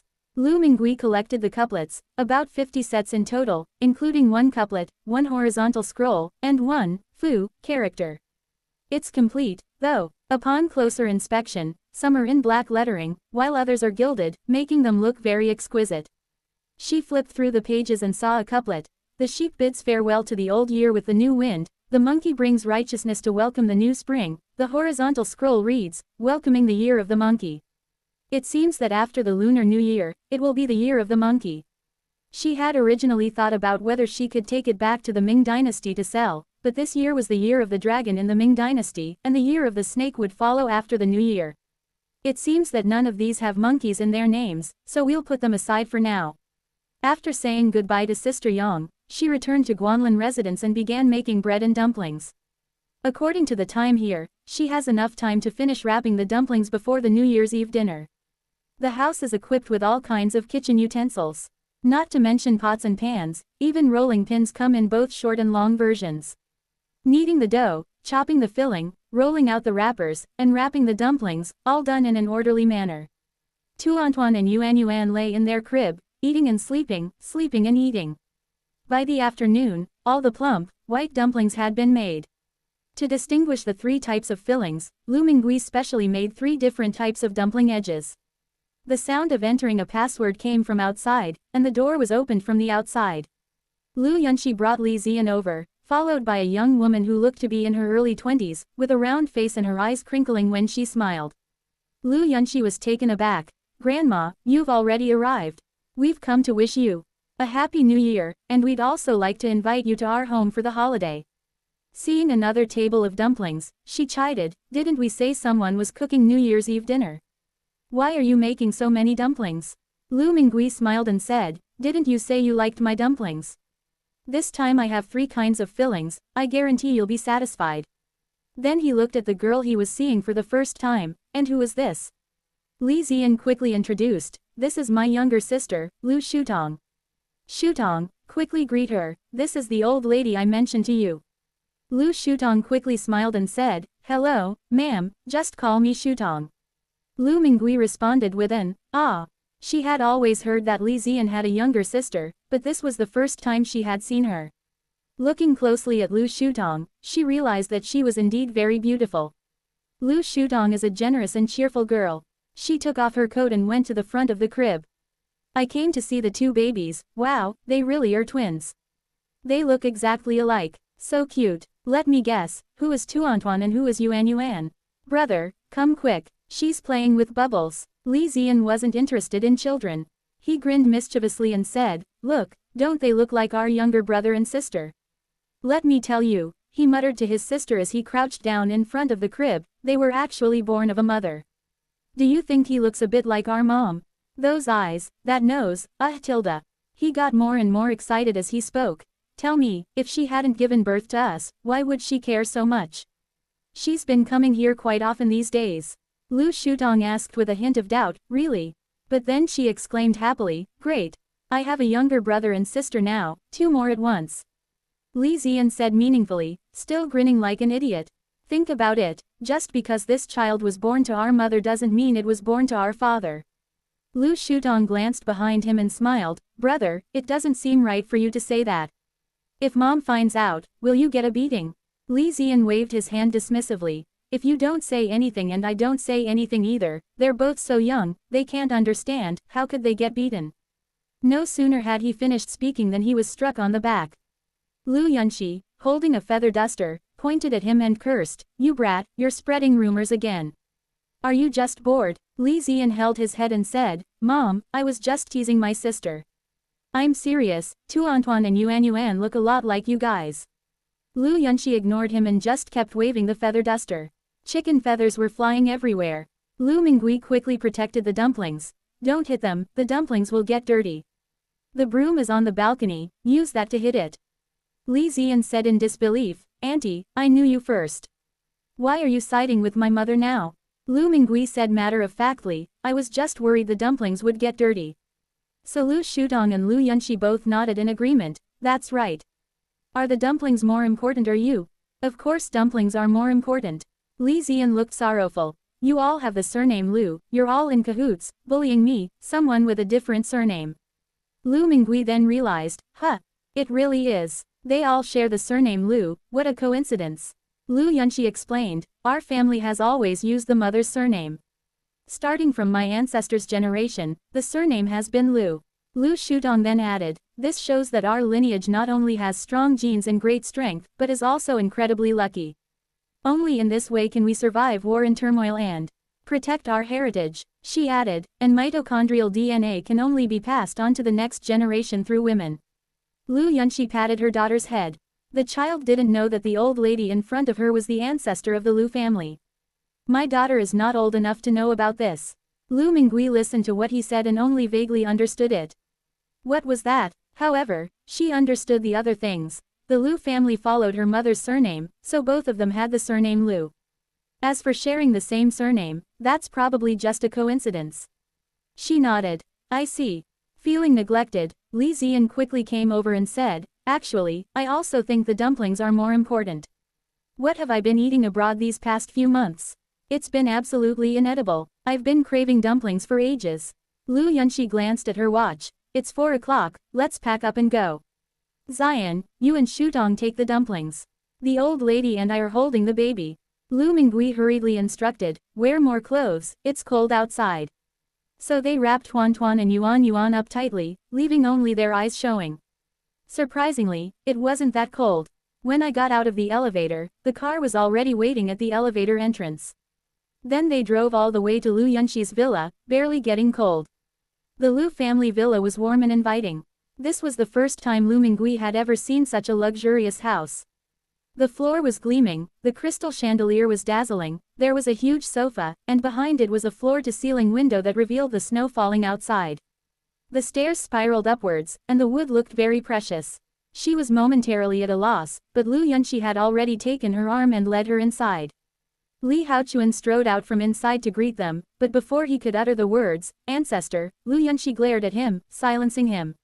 He said, welcome, ma'am, welcome. Please come in quickly. To celebrate his first time spending the Lunar New Year with his ancestors, Lu Yunxi specially invited a chef to come and cook the New Year's Eve dinner. There are 6 cold dishes, 8 hot dishes, 2 soups, 2 staple foods, and 2 desserts. The round table was filled to the brim. Chapter 239 New Year's Eve Dinner. Lu Yunxi invited Lu Mingui to sit in the main seat before saying, we're all family here today, so please just have a simple meal. Grandma, please don't be so polite. Lu Mingui felt a little uncomfortable. Why did she feel like she was sitting in the seat of honor? We're not related, and I haven't done anything for them, so how can I be qualified to sit in the main seat? Where they live, only highly respected people can sit in the main seat. She stood up to decline, but Lu Yunxi pressed her back into her seat. We'll just sit anywhere, we don't care about those seats or anything. Please relax and enjoy your meal. Lu Mingui had no choice but to sit obediently. Lu Yunxi sat next to her, and Lu Shutong sat on the other side. The 2 children lay in a double stroller, their dark, grape-like eyes curiously observing everything. Li Ziyan opened a bottle of red wine, poured a glass for everyone, and said, today is the new year, let's have a little wine to celebrate. He then asked Lu Mingui, Auntie, can you drink alcohol? Lu Mingui stared at the red liquid in the glass. What kind of wine is this? Red wine, wine made from grapes, Li Ziyan explained, adding, you haven't heard of it, have you? Lu Yunxi, however, spoke first with certainty, how could I not know? According to her understanding, wine existed before the Han Dynasty, and it was highly praised by Emperor Wu of Han. It became very popular in the Tang and Yuan dynasties. Although distilled spirits became popular during the Ming and Qing dynasties, surely our ancestors knew something about wine. Sure enough, Lu Mingui knew, we can also make fruit wine from the fruit we pick in the mountains, but the wine flavor won't be as strong. This doesn't taste very good, it's not sweet. Everyone laughed, and Li Ziyan said, shall I get you a Coke? The one that's spicy on the tongue. Lu Mingui waved her hands repeatedly, no, that's not as good as this one. Finally, Lu Shutong poured her some juice, which was sweet and sour, just what she wanted. Only then did the family pick up their chopsticks. Auntie, try the steamed grouper with dragon soaring across the seas and the baked lobster with cheese and prosperity. As Li Ziyan spoke, he used chopsticks to serve food to Lu Mingui. Lu Mingui had never seen such large shrimp before, but compared to shrimp, she thought the name was really fancy, comparable to the menu at Suyong Farm. Regardless of the dishes, the symbolism is auspicious, signifying wealth and prosperity for the family. She exclaimed, "Who named this dish? It sounds so lovely." Li Ziyan patted his chest. "I came up with the names, and there are more." He pointed to Buddha jumps over the wall. "Buddha jumps over the wall for wealth and good fortune." Then, pointing to the lamb chops, he said, rising step by step, "Charcoal grilled lamb chops." Before he could say anything more, Lu Yunxi interrupted him. "All right, by the time you finish, the food will be cold. This name is so long, how did you even come up with it?" As he spoke, he served Lu Mingui a bowl of soup. "Grandma, try this longevity-promoting matsutake and bamboo fungus soup." Li Haochuan laughed and said, "You were talking about your son, but now you're naming dishes yourself." "What? He's allowed to come up with random names, but I can't. I even came up with this menu." Li Haochuan quickly replied, "Yes, yes. Eat up, these shiitake mushrooms and bok choy are delicious, have a taste." Several people served food to Lu Mingui, and Lu Mingui ate until she was full. The family chatted and laughed as they finished their New Year's Eve dinner. Amidst their conversation, Lu Shutong turned on the television again. The television is broadcasting the Spring Festival Gala Live, a lively and festive occasion. Everyone else treated it as background music, but Lu Mingui watched with great interest, wondering how there could be such a grand show. They played instruments, danced, spoke, and sang. It was truly wonderful. Lu Yunxi told her, "This is called the Spring Festival Gala. It's broadcast on TV every year during the Spring Festival. Singing, dancing, skits, crosstalk, drama, everything." It wasn't even midnight yet when Li Ziyan put on his coat and excitedly called for everyone to get up. "Let's go set off fireworks. Tonight, let's set off fireworks outside the city. I've already bought the fireworks." Lu Shutong stood up happily and asked, "Mom and Dad, are we going?" Lu Yunxi first asked Lu Mingui, "Grandma, do you want to go? Because fireworks are banned in the city, we have to set them off outside the city." Lu Mingui asked in surprise, "Banned? No wonder it's so quiet outside. Even though the village is poor, people who can't afford fireworks will still buy a string of firecrackers for the new year. They have to hear the noise and share in the festive atmosphere." She thought for a moment and then shook her head. "I won't go. I've been out for quite a while today, and I need to go back to take care of my child." Lu Yunxi then said, "You take your sister with you, your father and I won't go." They added, "Grandma, we'll take you home in a bit. These dishes haven't been touched, so please take them with you." Finally, Lu Mingui brought back a pot of fish ma and chicken soup, which contained a whole old hen. There are also 2 other dishes. We didn't finish the dumplings, so we packed another box to take home. The next day, Lu Mingui brought chicken soup back to the boat. The mother and her children hid in the compartment, drank the chicken soup, and ate all the chicken meat. As for the others, since they didn't live in the same cubicle, we could only let them be. During the day when she had nothing to do, Lu Mingui would slowly ponder something. She originally thought Lu Yunxi was just bored, which is why she often came over to help her take care of her grandchildren. Besides, the 2 families lived across the street from each other, so it was very convenient. But yesterday I saw that big house. It's called a villa. It's so big, much bigger than the house in Guanlin residence, and the food there was also the most delicious.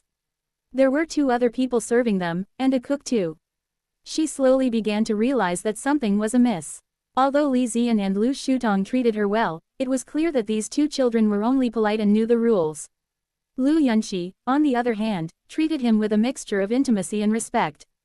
Lu Mingui felt that something was wrong. She knew her own limitations. She was just an ordinary countrywoman, uneducated and lacking in worldly experience. What value does Lu Yunxi have for herself? Why are they so good to themselves? This made Lu Mingui suspicious, but then she thought, she has nothing of value, what does the other person want from her? Perhaps I should find an opportunity to ask clearly. I shouldn't accept something for nothing.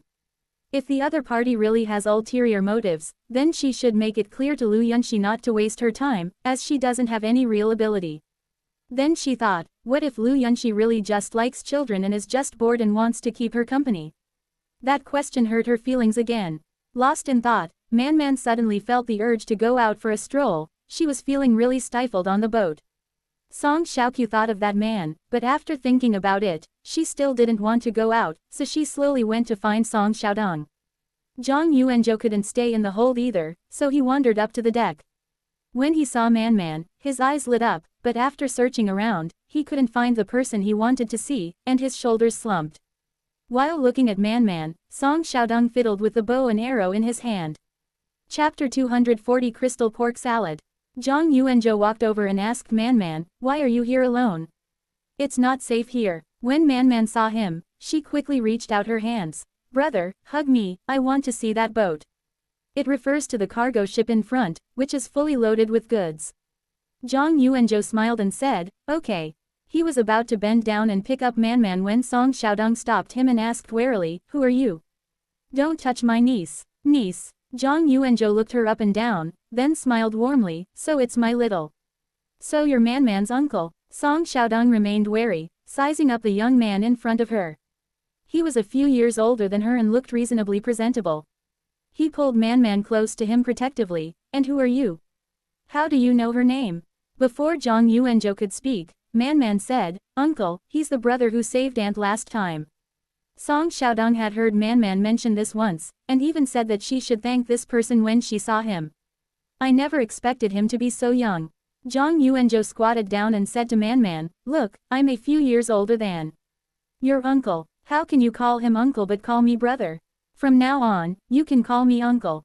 Man thought about it and realized that made sense. She nodded and said, okay. Then I'll call you Uncle Zhang. Good boy. Zhang Yuanzhou then stood up and said to Song Xiaodong, that time it wasn't a big deal, it was just a coincidence.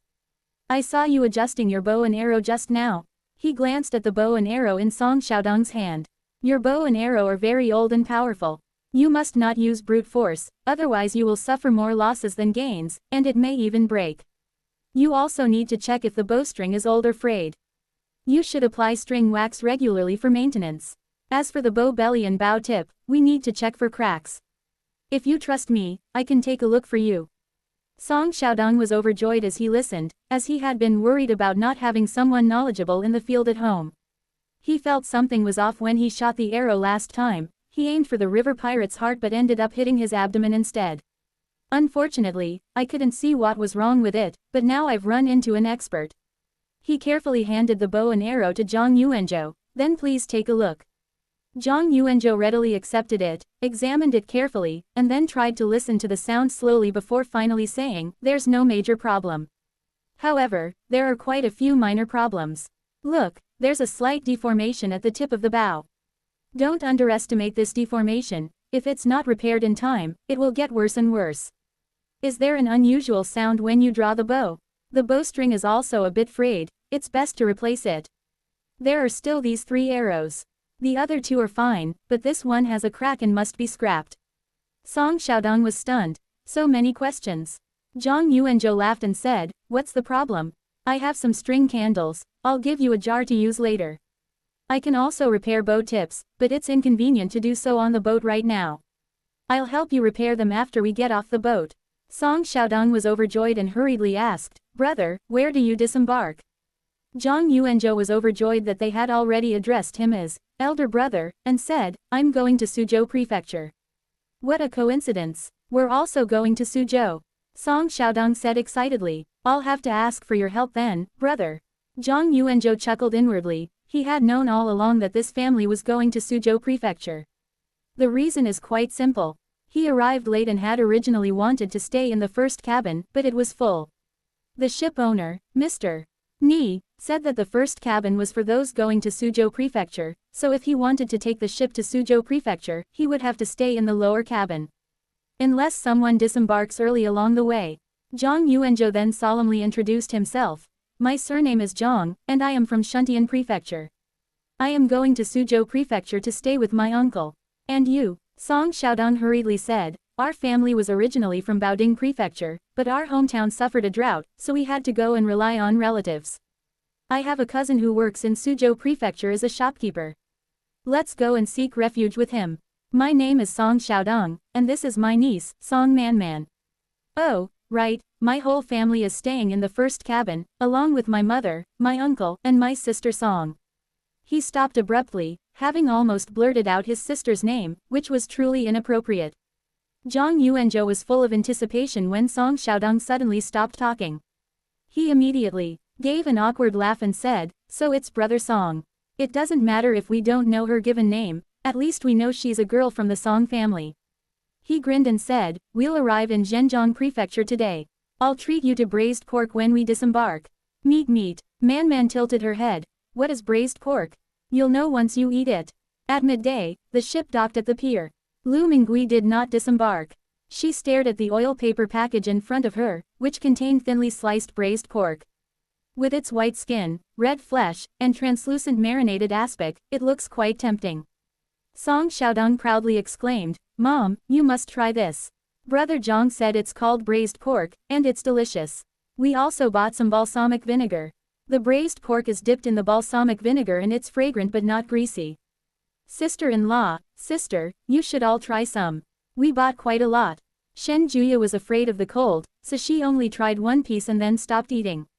Song Xiaoqiu, on the other hand, liked it and ate several pieces with vinegar. Lu Mingui asked, "Did you send it to your uncle? Having bought so much, do you still have enough money on you?" Song Xiaodong nodded. "It's been sent over, and the money is enough." Song Xiaoqiu asked curiously, "Why aren't you eating?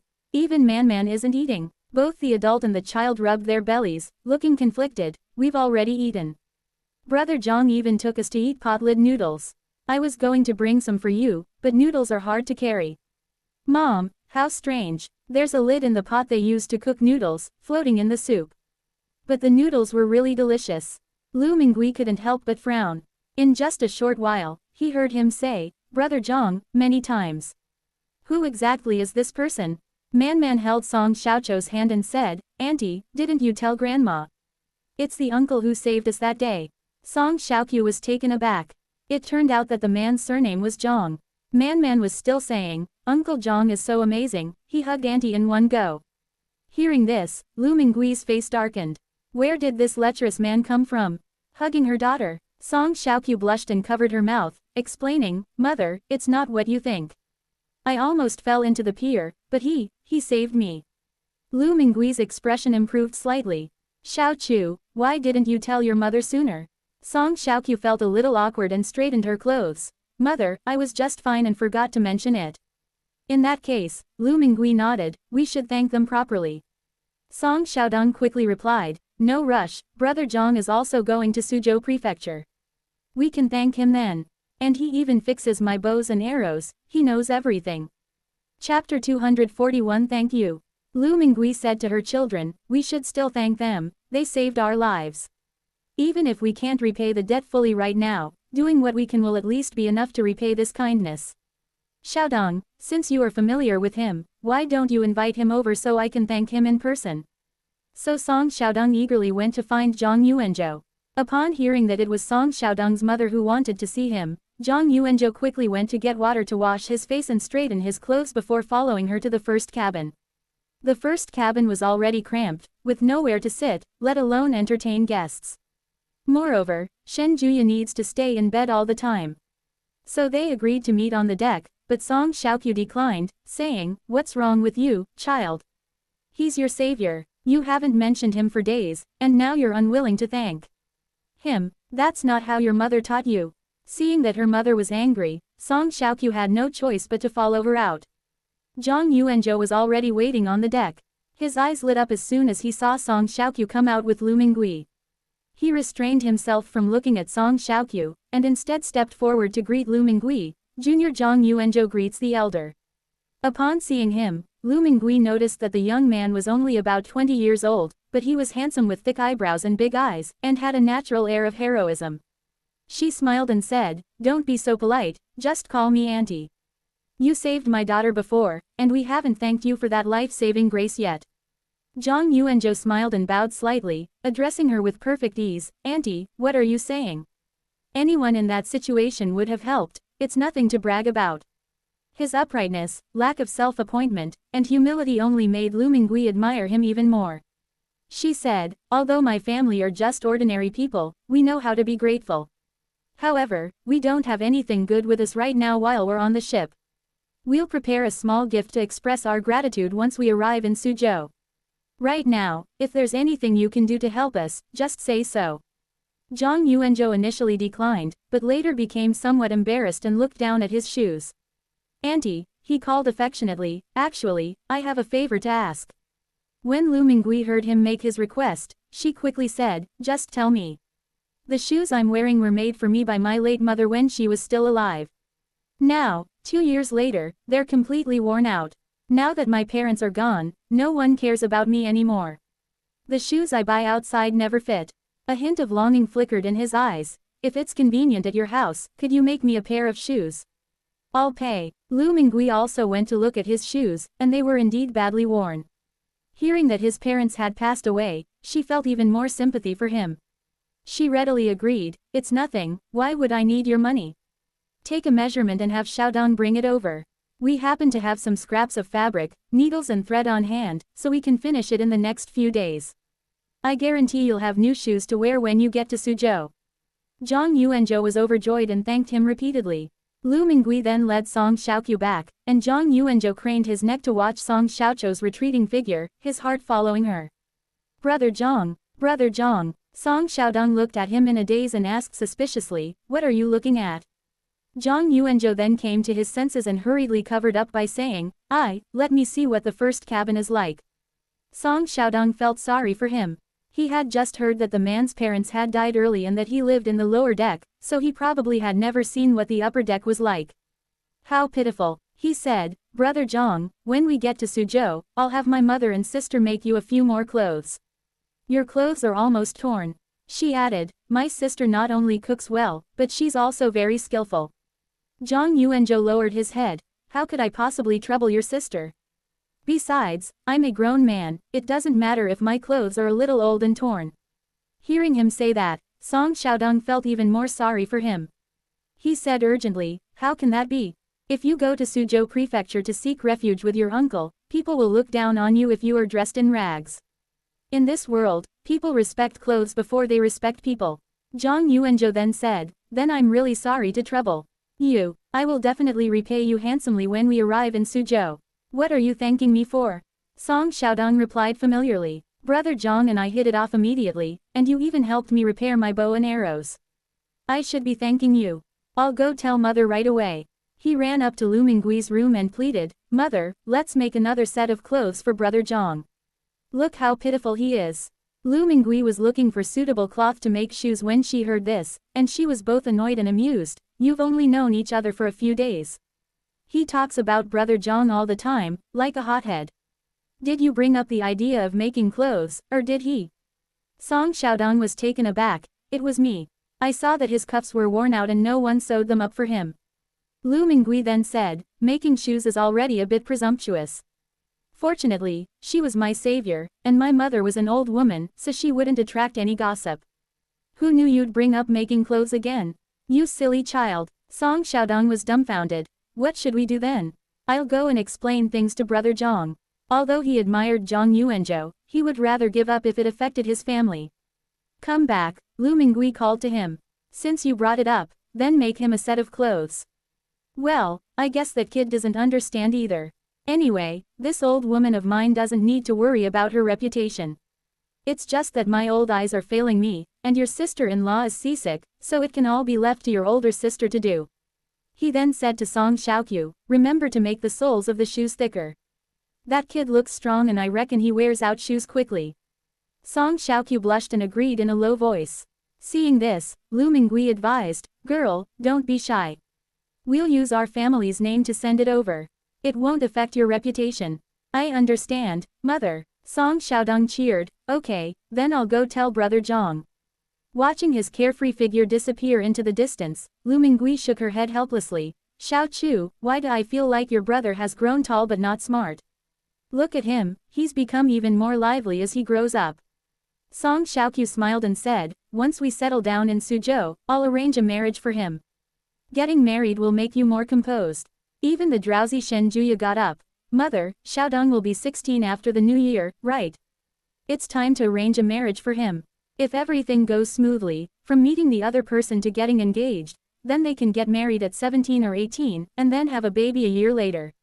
That would be perfect. The mother and her children all laughed. Lu Mingui said, "You're not energetic when we talk about other things, but you get all excited when we talk about this." Shen Juya was a little embarrassed and turned her attention to Song Xiaoqiu. "Little sister, when we get to Suzhou, I'll help you find a match. You're only 20 years old, there's no reason for you to stay." Chapter 242 Glass. Song Xiaoqiu blushed deeply at these words and lowered her head without saying a word. Lu Mingui, however, thought it made sense and chimed in, "Your sister-in-law is right. If you meet the right person, I don't care about their background. As long as they have good character, I will make the decision for you." As she spoke, she looked closely at her daughter. Now that she was eating well and had less work, her once thin and sallow face, worn down by the Wu family, had regained some of its former fair and tenderness. With more flesh on her cheeks, she looked smaller. "He doesn't look 20 at all.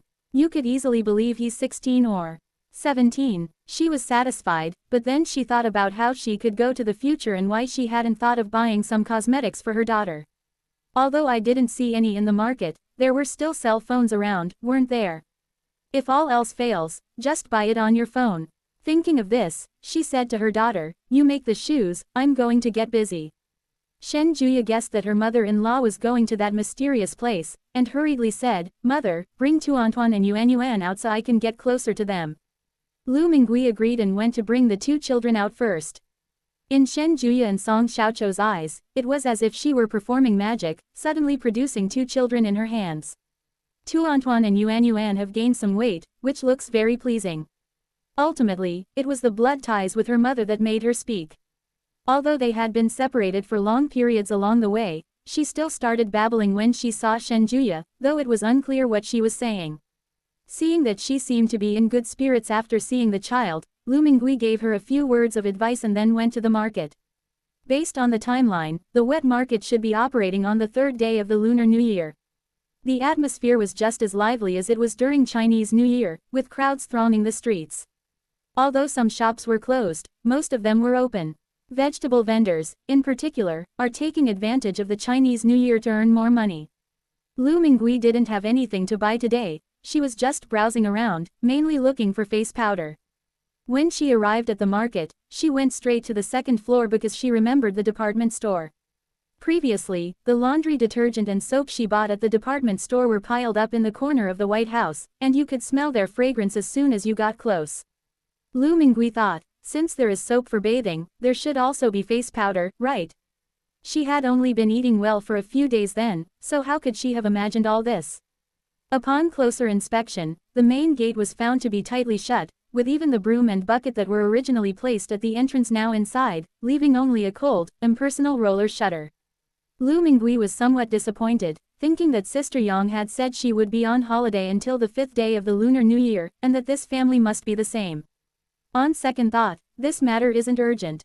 She turned around and headed to the first floor of the market, thinking of buying something nice to treat her granddaughter.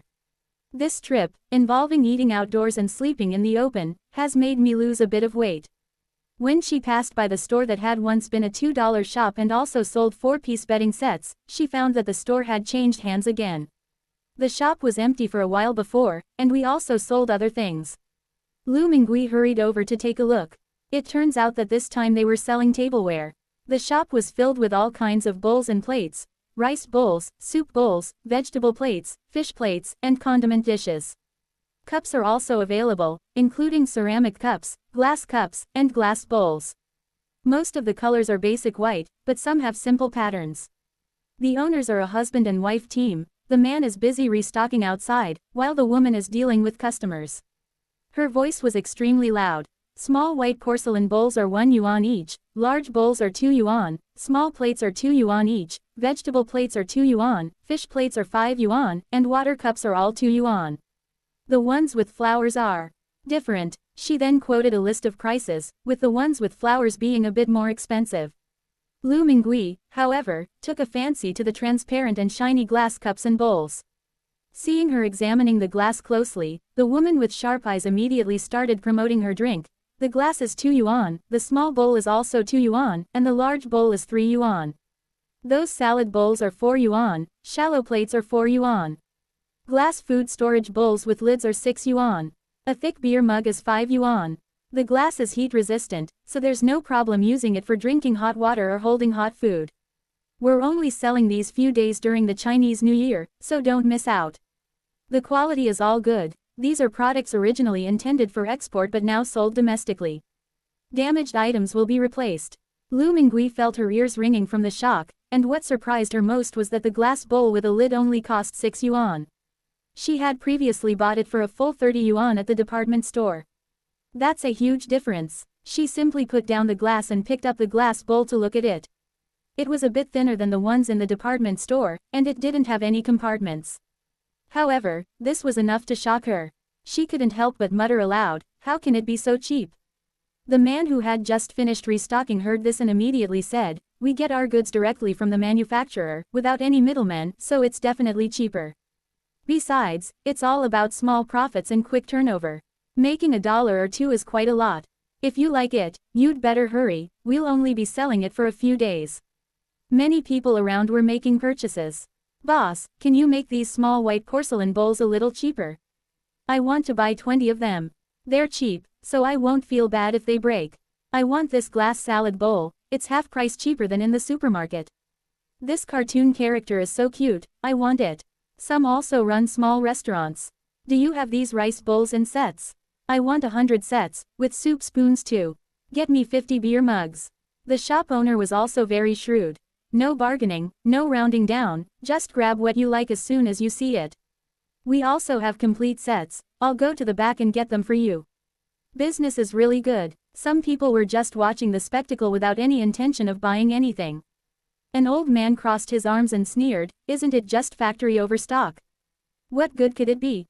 There are air bubbles inside that glass item. The white porcelain is just ordinary white porcelain, not high-quality white porcelain. It will turn yellow and become oily after a few months of use." What good stuff was there back then? Lu Mingui listened and looked at the glass again. He did see small air bubbles in some places inside the glass, but not in every one. And they're all quite thick, they're not as bad as that man said. She thought about it for a moment, and the white porcelain bowl was indeed quite nice. They used coarse pottery bowls at home, which cost around 6 or 7 coins, with cheaper ones costing 2 or 3 coins. If you bring back a white porcelain bowl, wealthy families won't look down on it, and if it's too expensive, ordinary people can't afford it. You might as well buy more glass products. Although these glass cups and bowls are not as exquisite as the bronze mirror from last time, they are still rare and can fetch some money.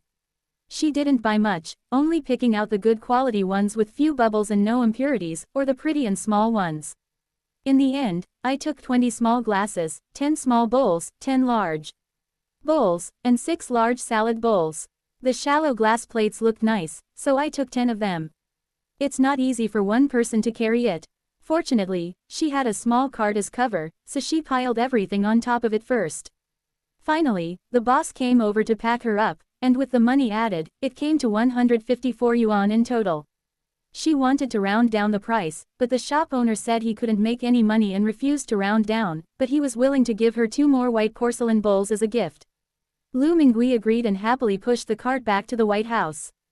Chapter 243 Selling Bowls. Back on the ship, Lu Mingui saw Shen Juya still playing with the child. She sighed, "We're almost at Suzhou Prefecture. Once we stop taking the seasickness medicine, I can breastfeed the baby." Shen Juya also said, "A lot of milk has been wasted along the way. It's all my fault for being so sick. If only I weren't seasick." Lu Mingui then advised, "What's so bad about that? It's just motion sickness. You look much more energetic.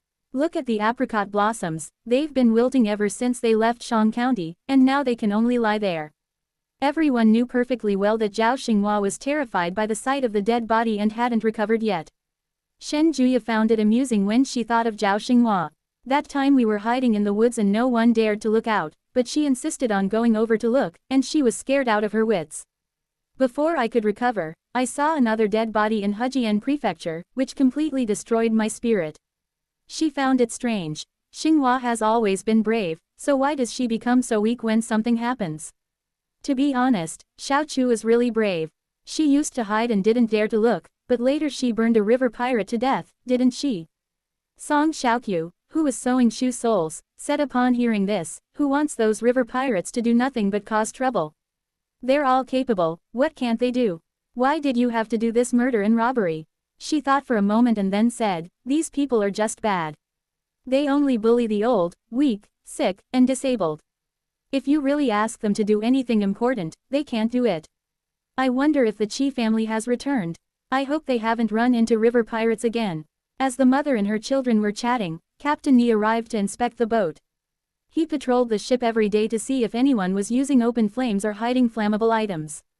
Or go to the cargo hold to check. With so many leather goods, one naturally has to be careful.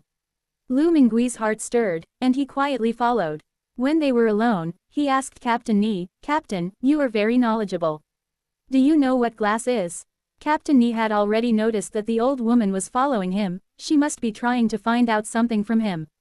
He nodded. "Of course I know, isn't it just something brought by Westerners? I saw it on a foreign merchant ship when I was running the Guangzhou route in my early years. Why would an old woman like you ask this? Do you know something about it?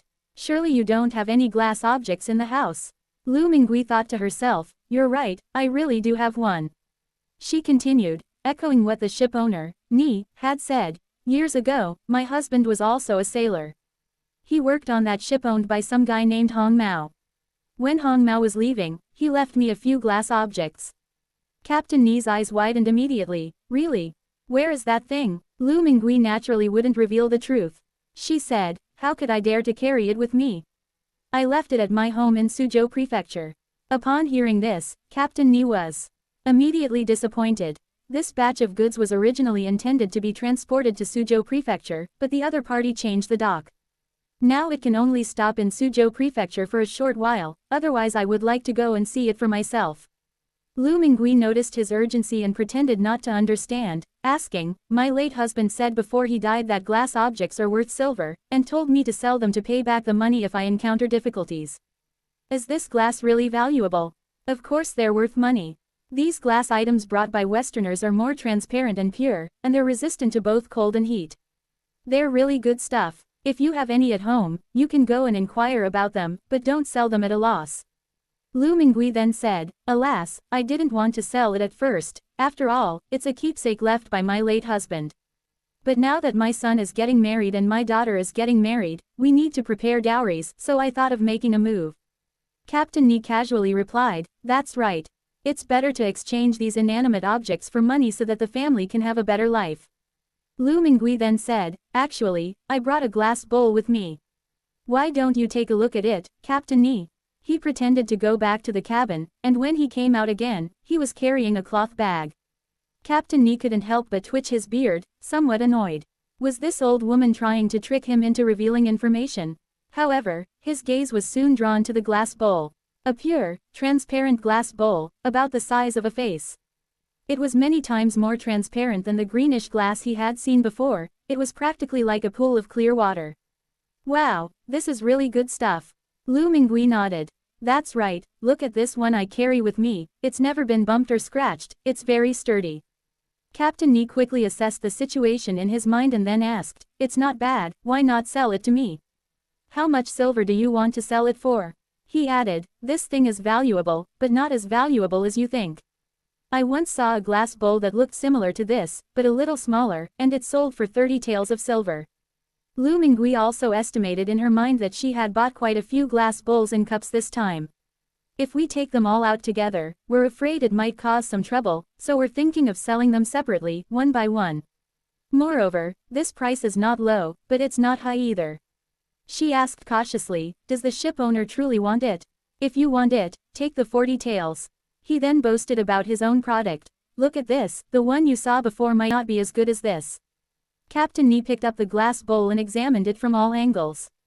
It was quite heavy and cool to the touch, it was indeed very nice. And the bowl one saw that time was definitely not as good as this one. However, the bowl sold for 40 taels, but he deliberately understated it by 10 taels. Looking at Lu Mingui again, he felt that this old woman seemed to have some skills, as she actually carried such a good thing. Could it be that there's some other special background to it? After much deliberation, he decided to buy it anyway. If you resell it, you can get at least 50 taels, which means you'll get 10 taels for free. Lu Mingui was eager to make a sale, and Captain Ni was looking to get a bargain, so the deal was quickly struck. Captain Ni then asked, "You just said there are a few more in Suzhou Prefecture. If you still want to sell it later, just ask someone from Longcheng Trading Company to pass on a message to me. The price is negotiable." Lu Mingui noted down the name and nodded in agreement. If needed, she would go to Longcheng Trading Company again. If Lu Yongyan had other connections, then they would talk about it later. Captain Ni added, "I've heard that Westerners have even more beautiful glass objects, and those are worth more." Lu Mingui listened to this but said nothing and returned to her cabin. She still remembered that she was supposed to use her phone to buy cosmetics for her daughter, and she couldn't forget it again. Chapter 244 Profit Sharing. Lu Mingui returned to the cabin and then took Tuantuan and Yuan to Guanlin residence, taking out her mobile phone while looking after the children. She had bought things on her phone a few times, but wasn't very familiar with it. Just as she picked up her phone to fiddle with it, it suddenly rang.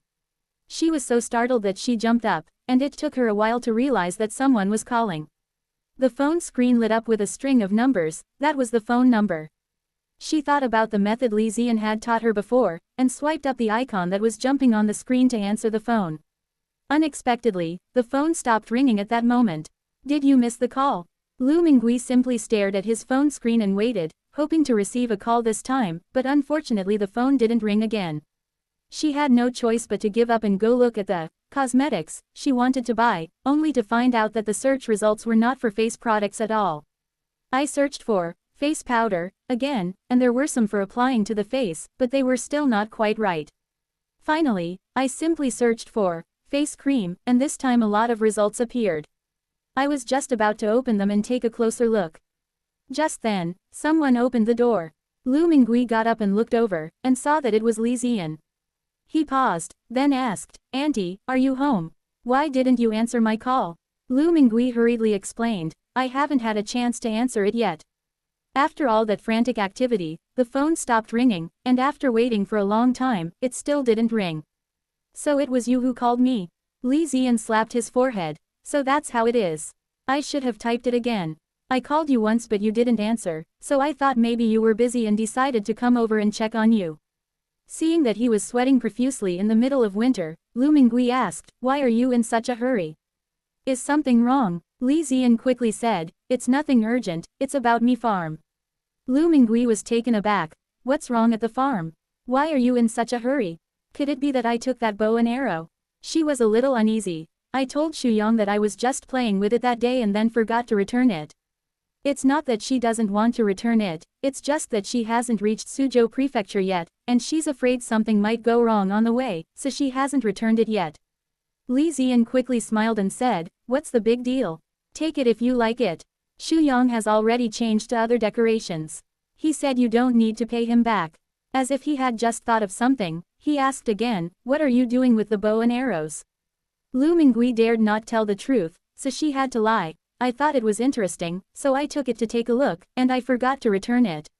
These words made Li Ziyan wary. "Could it be that you used it to hunt pheasants?"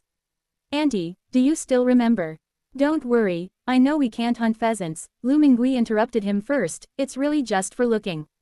Reassured, Li Ziyan didn't keep him in suspense any longer and said, "Actually, I'm here today to deliver your dividends." "Dividends? Yes, profit sharing," Li Ziyan nodded.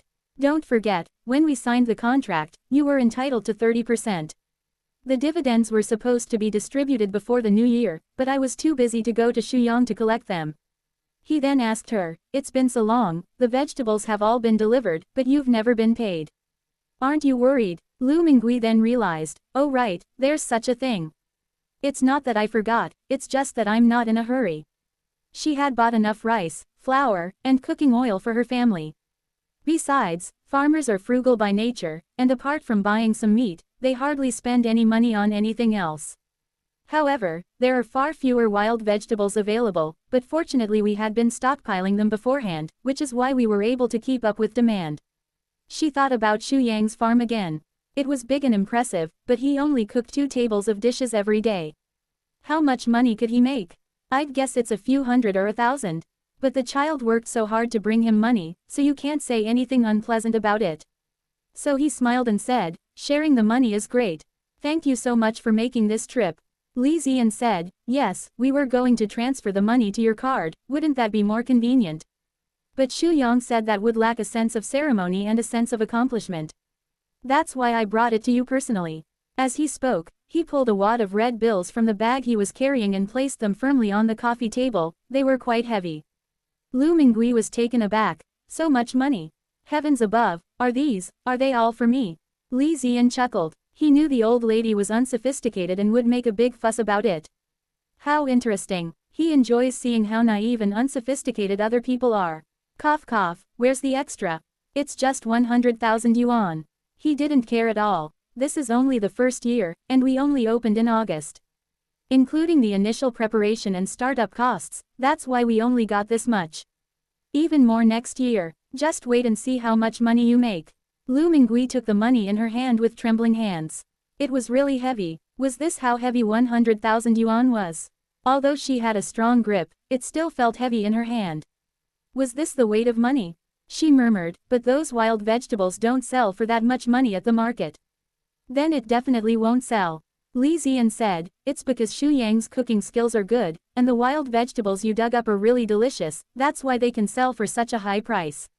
You don't know, I was craving this the whole time I was abroad. I never thought that someone like me who can't live without meat would one day start to like vegetables. It's really strange. By the way, ma'am, you should keep this money safe, or I can take you to the bank to deposit it. Lu Mingui thought for a moment and decided to keep half of it in the White House and the rest on a card for easy shopping. Speaking of shopping, she asked Li Ziyan, I want to buy some face powder for my daughter, but none of the ones I searched on my phone are right. Can you help me take a look? After asking her for clarification, Li Ziyan told her, I don't actually know much. If you want to buy basic skincare products, just search for lotion, face cream, etc. If I want makeup, like lipstick, eyebrow pencil, blush, I'll have to ask my mom. She's probably busy visiting relatives and friends for the new year these days. There are a lot of social engagements after the new year.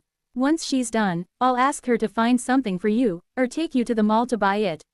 Lu Mingui nodded and asked Li Ziyan to deposit 50,000 yuan for her, while she turned on her phone again. This time, something else popped up on the shopping page, and upon closer inspection, it did look somewhat like a bow and arrow. Huh, that's strange. We've only talked about bows and arrows for a few minutes, how come there are actually bows and arrows? She clicked on it and found out it was called a compound bow, and there were even videos showing how to use it. Looking at it this way, I was shocked. There are bows and arrows that are so convenient. The video says it has great power, long range, and more accurate aim. She clicked on the payment page and looked at it, but it was a bit expensive, 1,200. No way, that's too expensive. I thought I should just leave, but then my hand slipped and I accidentally touched something and made a purchase. Lu Mingui was stunned for a long time. Then she remembered that Lu Yunxi had set it up for her before for convenience, so she could buy things directly without having to enter that damn password. Well, that's it, 1,200 just went out like that, without even a sound. The old lady was heartbroken, unaware that there was such a thing as returning the goods, and could only silently accept that she had suddenly spent 1,200 yuan. Then I remembered my original purpose and picked up my phone to search for face cream. This time, I finally found one that suits my taste. It's a face cream that costs only 28 yuan for 10 boxes. I even checked the reviews, and they all said it was good. She paid without hesitation and just waited for the goods to arrive. Chapter 245 Suzhou Prefecture. The shouts of the boatmen reached my ears. We'll arrive in Suzhou in about the time it takes to drink a cup of tea. Everyone, pack your bags and keep your travel permits. There will be an inspection ahead. Hurry up, everyone, don't dawdle. Don't leave your luggage behind, or no one will care. Everyone packed their luggage and went up to the deck. The damp and chilly wind blowing through Zhongnan in winter cannot cool the fire in my heart. Lu Mingui sighed, we've finally arrived. The journey took nearly 2 months. Although both families had decent food and lodging, everyone looked exhausted. The ship slowed down and finally docked at Changeman Wharf. As everyone disembarked, they all felt a little unsteady on their feet, a result of not having walked on solid ground for so long. The gatekeeper carefully examined the travel permit and, after confirming there were no problems, allowed the person to pass. Upon arriving in Suzhou, they were unfamiliar with everything and were momentarily at a loss. Where to go, and how to get there? Completely in the dark. Just as Lu Mingui was about to ask someone for directions, Lu Wenli said, "Don't worry, Yongyan knows we're coming, he'll definitely come to pick us up on the appointed day. Let's wait here for a while. If we really can't find it, we'll ask around along the way." Lu Yongkang also said, "Yes, second brother must have a plan. Let's wait here for a while. Look, this place is completely different from where we live." Everyone listened and looked around curiously. "This place is different from my hometown. The alleys are paved with blue stone, and the houses on both sides have white walls and black tiles, with the walls mottled from the dampness." What I heard was the local language, which I couldn't understand, but was extremely soft and pleasant to the ear. The people coming and going are dressed better than those in my hometown. It is said that the Zhongnan region is prosperous, and it seems that this is indeed the case. Zhang Yuanzhou also got off the boat. Seeing the Song family members standing by the roadside looking around, he quickly took the initiative to go up and start a conversation. He asked Lu Mingui, "Auntie, where are you going? I've been to Suzhou Prefecture a few times and I'm quite familiar with it. If you know where to go, I can show you the way." Lu Mingui smiled and declined, "How could I trouble you? My nephew will come to pick us up. Brother Zhang, you can go ahead and do what you need to do." She looked at Zhang Yuanzhou's shoes again and asked, "Why aren't you wearing new shoes? Are they uncomfortable?" Zhang Yuanzhou scratched his head and said embarrassedly, "The sky is very overcast, and I was afraid that it would rain and my shoes would get wet halfway there, so I decided to wear my old ones." As they were talking, Lu Wenli asked, "And who is this?" Lu Mingui then recounted what had happened on the way, and added, "Thanks to Brother Zhang. My brother doesn't know, but I still feel scared when I think about what happened that day." Lu Wenli realized, "I've heard Xiaodong mention it, but I didn't expect him to be so young." So they all thanked Zhang Yuanzhou again. Zhang Yuanzhou felt embarrassed by everyone's comments and lowered his head, saying, "Auntie, please don't say that. I'm all alone anyway, and I don't have anything urgent to do, so I might as well help you get there." Lu Wenli was somewhat embarrassed. "We only remember it being near Guo Lane, but we don't know exactly where it is." Zhang Yuanzhou knew about Guaoshang village. He said, "What a coincidence, I'm going to seek refuge with my uncle. His home isn't far from Guo Lane, it's right by Yinshan Lake, so we can go the same way." Lu Yongkang clapped his hands and laughed, "That's quite a coincidence. I just wonder how far it is along the way." Zhang Yuanzhou thought for a moment and said, "It is still quite a distance. It would probably be more than 20 miles from here. It's already late afternoon, we still need to hurry up, it'll be dark soon." He looked at everyone again and said, "Why don't I go find a small boat? It'll be faster than traveling by land." Seeing that he did indeed recognize the person, and glancing at the somewhat gloomy sky, the group nodded in agreement. Just then, a servant ran over, glanced at the group, and asked, "Are you from the Lu family of Baoding Prefecture?" Lu Wenli nodded hurriedly, "That's right. And you are?" The servant smiled and said, "My name is Changfu, and I am a waiter at Bafong Inn. Our manager said that someone from our hometown is coming, and it's in the next few days. They told us to stay here a few days ago, but the inn is busy today, so I'm the only one here." He added, "Please forgive me, gentlemen and ladies, I had a stomachache and left for a while." "Isn't that a coincidence?" He added, "Our mule cart is parked ahead, you may follow me." Lu Mingui was still not at ease, so she asked another question, "What is your manager's name?" "Don't pick up the wrong person." Changfu smiled and said, "Our manager's surname is Lu and his given name is Yongyan. He's from Baoding Prefecture. You must be my aunt." Everyone was relieved. They hadn't made a mistake. Lu Yongkang said, "Let's go, it's getting late." Everyone followed suit. Zhang Yuanzhou didn't rent a boat either, but followed behind the others. Song Xiaodong was delighted and asked, "Brother Zhang, you're coming with us? By the way, tell me about Suzhou Prefecture." Zhang Yuanzhou nodded and reached out to help him with his luggage. "I'll help you with this, I don't have much stuff."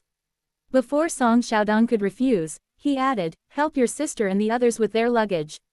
So Song Xiaodong took the package from his sister's hand. "Sister, give me the things." Brother Zhang took my luggage. Song Xiaoqiu glanced at it but didn't say anything. Zhang Yuanzhou then happily spoke with Song Xiaodong. "Winter in Zhongnan is like this, damp and cold.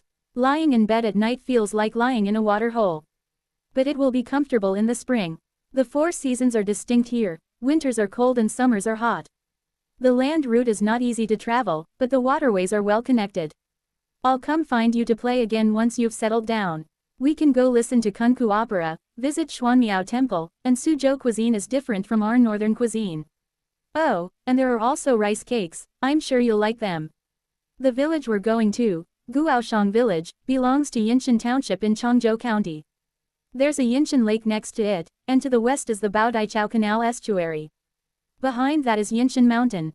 He kept talking the whole way, and everyone listened with great interest. By the time we were almost at Baodai Bridge, it was already getting dark. From afar, everyone saw Lu Yongyan coming to greet them. With a happy expression, he said, I knew Chengfu had been gone for so long today, he must have picked you up. Then she busied herself calling out to people, Father, mother, aunt, brother, you've had a long and tiring journey. Quote, after exchanging greetings, the Song and Lu families felt increasingly relieved, and the tension in their hearts finally eased. Lu Yongyan said, it's too late today. We originally planned to have a welcome dinner for you, but we'll have to postpone it until tomorrow. He added, I'll take you to your lodgings first, and then I'll explain everything to you in detail. I've had some food prepared, please feel free to eat as you please. Only then did he notice Zhang Yuanzhou, and asked in surprise, who is this? Lu Wenli then explained the matter. Lu Yongyan said warmly, in that case, brother Zhang, why don't you come with us? Even if Zhang Yuanzhou had the thickest skin, he was too embarrassed to bother him at this moment. He cupped his hands and said, thank you, brother, but my uncle is still waiting for me, so I cannot stay any longer. Let's meet again another day. He then said to Song Xiaodong, my uncle lives on the south bank of Yinshan Lake. If you have some free time, you can come and visit me. Song Xiaodong nodded in agreement. Only after everyone had gone far away did he reluctantly leave. Chapter 246 The New House. Lu Yongyan first led everyone to the inn to familiarize themselves with the place. Father, aunt, this is the Bafong Inn that I've been running. Please come in and rest. Business is pretty good here, since it's not far from the canal. There are many passing merchants and people coming and going on the canal, so business is not difficult. His family praised him for his ability to manage such a good inn. Lu Yongyan smiled modestly, it's all the boss's business, so it's my duty to protect it for him. She then pulled Lu Mingui aside and whispered, Auntie, all the things you asked me to sell have been sold. The bronze mirror sold for 200 taels, which was a little lower than expected. The pearls, on the other hand, did well, selling for 20 taels. As per your request, I bought another house, which cost a total of 180 taels of silver. There are 40 taels of silver left over. The house is fully equipped with all kinds of household items. The Meng family had it cleaned up a few days ago, so you can move in tonight. Meng was his wife. This surprised Lu Mingui, who said repeatedly, this is really great. It's wonderful that we can stay here tonight. She was already satisfied with buying a house, and being able to move in. Immediately was an unexpected delight. Lu Yongyan breathed a sigh of relief. I was worried that my aunt would say that the house was too expensive, but you didn't even look at it and just said it was good. You silly child, your aunt trusts you, doesn't she? Besides, those two items were meant to be exchanged for silver to buy a house anyway, so what do I have to complain about? Lu Mingui was already quite impatient. After such a long journey, she naturally wanted to settle down as soon as possible. Let's go, take us to see if it's in Guaoshang village. She only remembered one village, Guaoshang village, the rest were completely unknown to her. Lu Yongyan shook his head and said, it's not Guaoshang village. The place I told you about was an inn, not far from Guaoshang and Baodai Bridge. The house was bought in Yinshan village, which is only half an hour away from here. Lu Mingui then asked, what about your father? I told him I'd use that money to buy a house for him too. Then I thought again, the two items sold for a total of 220 taels, and I spent 180 taels just to buy myself a set. Surely he didn't buy it for his father because he didn't have enough money. Lu Yongyan hurriedly said, I bought it. It was bought at the foot of Yinshan mountain. It cost 30 taels. Lu Mingui frowned. How come there's such a big difference? Why don't you buy something better for your father? Your aunt still has some money here. Lu Yongyan then explained, how could I possibly accept your money? My father gave me 10 taels of silver, and I also have some savings of my own. Besides, it was Dad who said he wasn't used to living in the houses in town and told me to look for a house in the village. What you want is a house where you can do business in the front and live in the back, so the price is much higher. He then told everyone, the houses on both sides are ready, and we can move in tonight. Father, Aunt, you can stay at an inn tonight or stay in the new house if you wish. Nobody wanted to stay at the inn. So Lu Yongyan first sent Lu Minggui's family to the newly acquired house. The new house is a two-courtyard house with a main entrance. It is built facing the street, with black tiles and white walls. There are alleys on both sides, and it is separated from the neighbors by about 2 feet. The shops facing the street, when you open the wooden door, you see that there is not much inside. The floor is paved with bluestone bricks, and there are wooden counters and other items. Further inside is the courtyard, with side rooms on each side. Lu Yongyan said, Auntie, the left side of these 2 side rooms can be used to store some miscellaneous items, and the right side is a latrine. Beyond the courtyard lies the family's living quarters. The main hall is in the very center, where you can eat or entertain guests. Behind it is a main room, which contains a wooden cabinet, a wooden bed, a rattan chair, and a small table. There are 3 side rooms, none of which are large, but they are fully equipped. Everywhere had been cleaned and tidied up. All you needed to do was lay out your bedding and you could sleep. Lu Yongyan pointed to a spot and said, the rest of this house is just average, but there's one thing that's really good. These bedrooms all have heated floors with chimneys underneath the floor tiles. The stove is outside, and you burn charcoal before going to sleep to warm up the room. The other room was a small kitchen with a built-in stove and 2 burners. There was also a small bundle of firewood piled up in the corner. Song Xiaoqiu was delighted as soon as she saw it. Mom, this stove is great. You can cook rice in one pot and stew vegetables in another. Further back, there's another courtyard. The courtyard wall is about the height of a person, and the space is not small. You can plant some scallions and garlic, or a few rows of cucumbers and green beans. In the corner, there is a bluestone well with a wooden pulley for drawing water. On the other side was an osmanthus tree, whose leaves were still green even though it was winter. Pushing open the back door, you'll see a small river no more than 3 feet wide. The water is clear, and you can go down the stone steps to the riverbank to wash clothes. The whole family was very satisfied. Lu Mingui also felt that the money was well spent. Song Xiaodong said, although it's not as big as my family's house, it's very exquisite. This yard is all paved with bluestone slabs, it must be easy to sweep. The family members' lips twitched as they listened. Lu Mingui thought to himself, sweep, sweep, I refuse to believe that this bluestone floor can be swept thinner. Lu Yongyan said, it's quite a coincidence. This family was in a hurry to sell.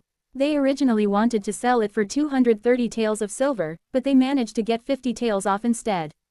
He then pointed to the houses on the other side of the river. Those houses only cost 100 taels, but those with shops are more expensive. I wonder what kind of business my aunt is planning to start. Lu Mingui pondered for a moment. I don't have any plans yet. Let's take a look around after we've settled in. Lu Wenli also said, that makes sense. After all, we're new here, so we need to get familiar with things first. This matter cannot be rushed. As they were talking, the children all started to yawn. Lu Yongkong hurriedly said, then let's go to our house first, and let Aunt's family rest early too. After seeing her elder brother's family off, Lu Mingui began arranging rooms. She naturally lived in the main room. Shen Juya slept with Tuantuan and Yuan Yuan, Xiaoqiu lived with Man Man, and Song Xiaodong, being a man, lived alone. The family made up their beds, boiled water to wash up, and then went to sleep. In the middle of the night, the rain that had been gloomy all day finally started to fall, drizzling on and on until the next morning. Lu Mingui got up very early. She took out rice, flour, and cooking oil from the White House and started making steamed buns. We made meat and vegetable buns. It was convenient to have meat and vegetables in the White House. When the rest of the family got up, they asked, Mom, are we having steamed buns today? Lu Mingui nodded. Wrap up a few more and deliver them to the neighbors on both sides, to build relationships. We'll be neighbors from now on, so it'll be a good time to see what kind of person he is and whether we can get along. After the steamed buns were ready, she took Xiaoqiu out the door. Chapter 247 Buying Land. We went to the shop on the left first. The shop was filled with fabrics of all colors, it was a fabric store. The shopkeeper, surnamed Su, was a woman who still retained her charm. She accepted the steamed buns and exchanged a few polite words with them. On the right is a bookstore. The owner, surnamed Wen, was originally a scholar who had stopped taking the imperial examinations due to his advanced age and made a living by running the bookstore. Diagonally opposite is a silversmith's shop that makes jewelry, and another shop is a carpenter's shop. After walking around like this, the steamed buns were delivered, and everyone was found out. They're all business people, and they get along quite well. At noon, the neighbors all came to return the gifts. Shopkeeper Sue gave him steamed cakes, while Scholar Wen gave him pickled cucumbers. The other two families each sent homemade food, which wasn't expensive, but it was a gesture of goodwill and a way to warm the house. Lu Mingui felt much relieved. I spent the whole morning tidying up the house, taking out everything that was stored in the White House. From large items like camphor wood chests to small items like clay stoves and water ladles. The room was gradually filled with old objects from the past. Song Xiaoqiu sighed, at least it feels a bit like home now, otherwise I always feel like something's missing. I didn't sleep well last night. Shen Juya echoed, yeah, me too, I can't sleep no matter how much I toss and turn. When I opened my eyes in the middle of the night, I didn't even know where I was. Lu Mingui quickly said, you'll get used to it. You weren't cold last night, were you? This heated floor is quite useful. Song Xiaodong nodded. It's not cold. Ah Huang is so hot that he doesn't want to sleep inside. The little yellow dog was sniffing around in the yard when it heard its name and immediately wagged its tail and ran to Song Xiaodong's side. Lu Mingui added, these high walls have their advantages too. At least we can eat well at home without others seeing or smelling it. In the past, we always hid when we ate meat at home. I can rest assured about that now. The family was chatting idly. Later that afternoon, Lu Yongyan invited the whole family to his home as a welcome dinner. The Lu family bought their new house at the foot of Yinshan Mountain, far away from their neighbors. The main house is a brick and tile house with a large courtyard. You can see Yinshan Lake in front of the house and Yinshan Mountain behind it. Lu Wenli laughed dismissively. This is supposed to be a mountain. It's more like a dirt slope. How can it compare to our place?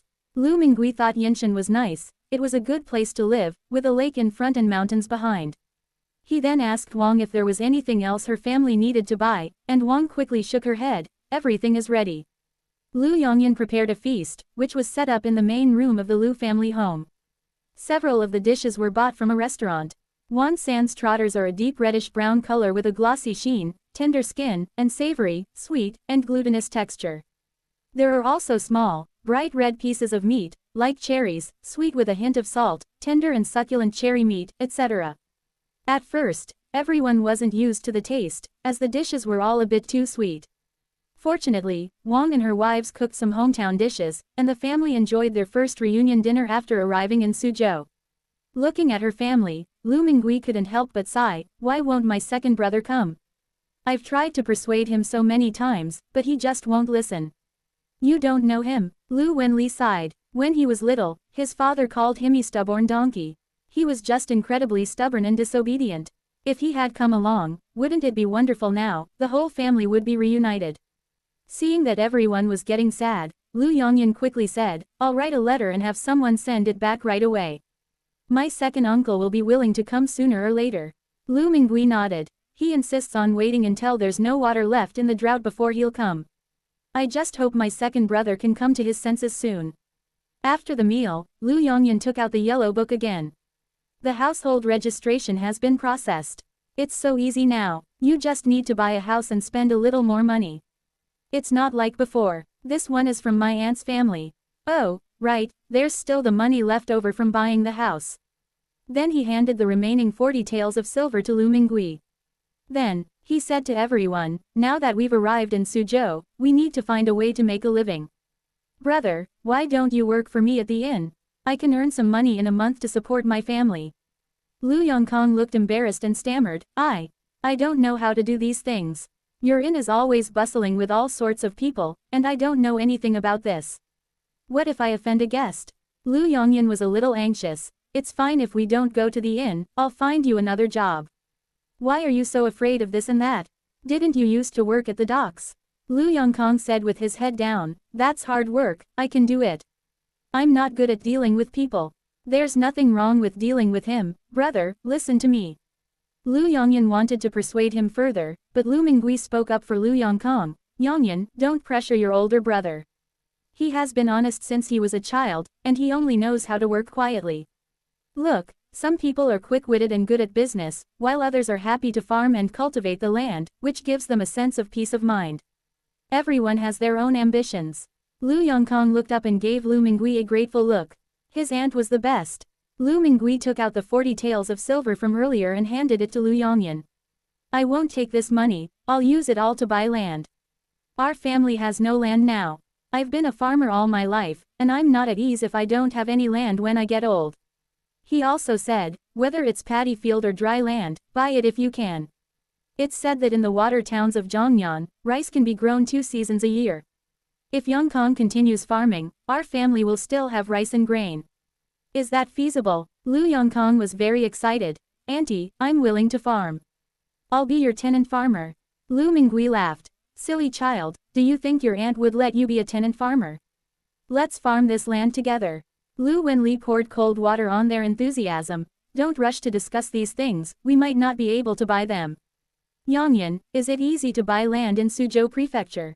I'm not sure about that. Let me go and find out. Lu Yongyan said, Father, don't worry, your son will never let you go hungry.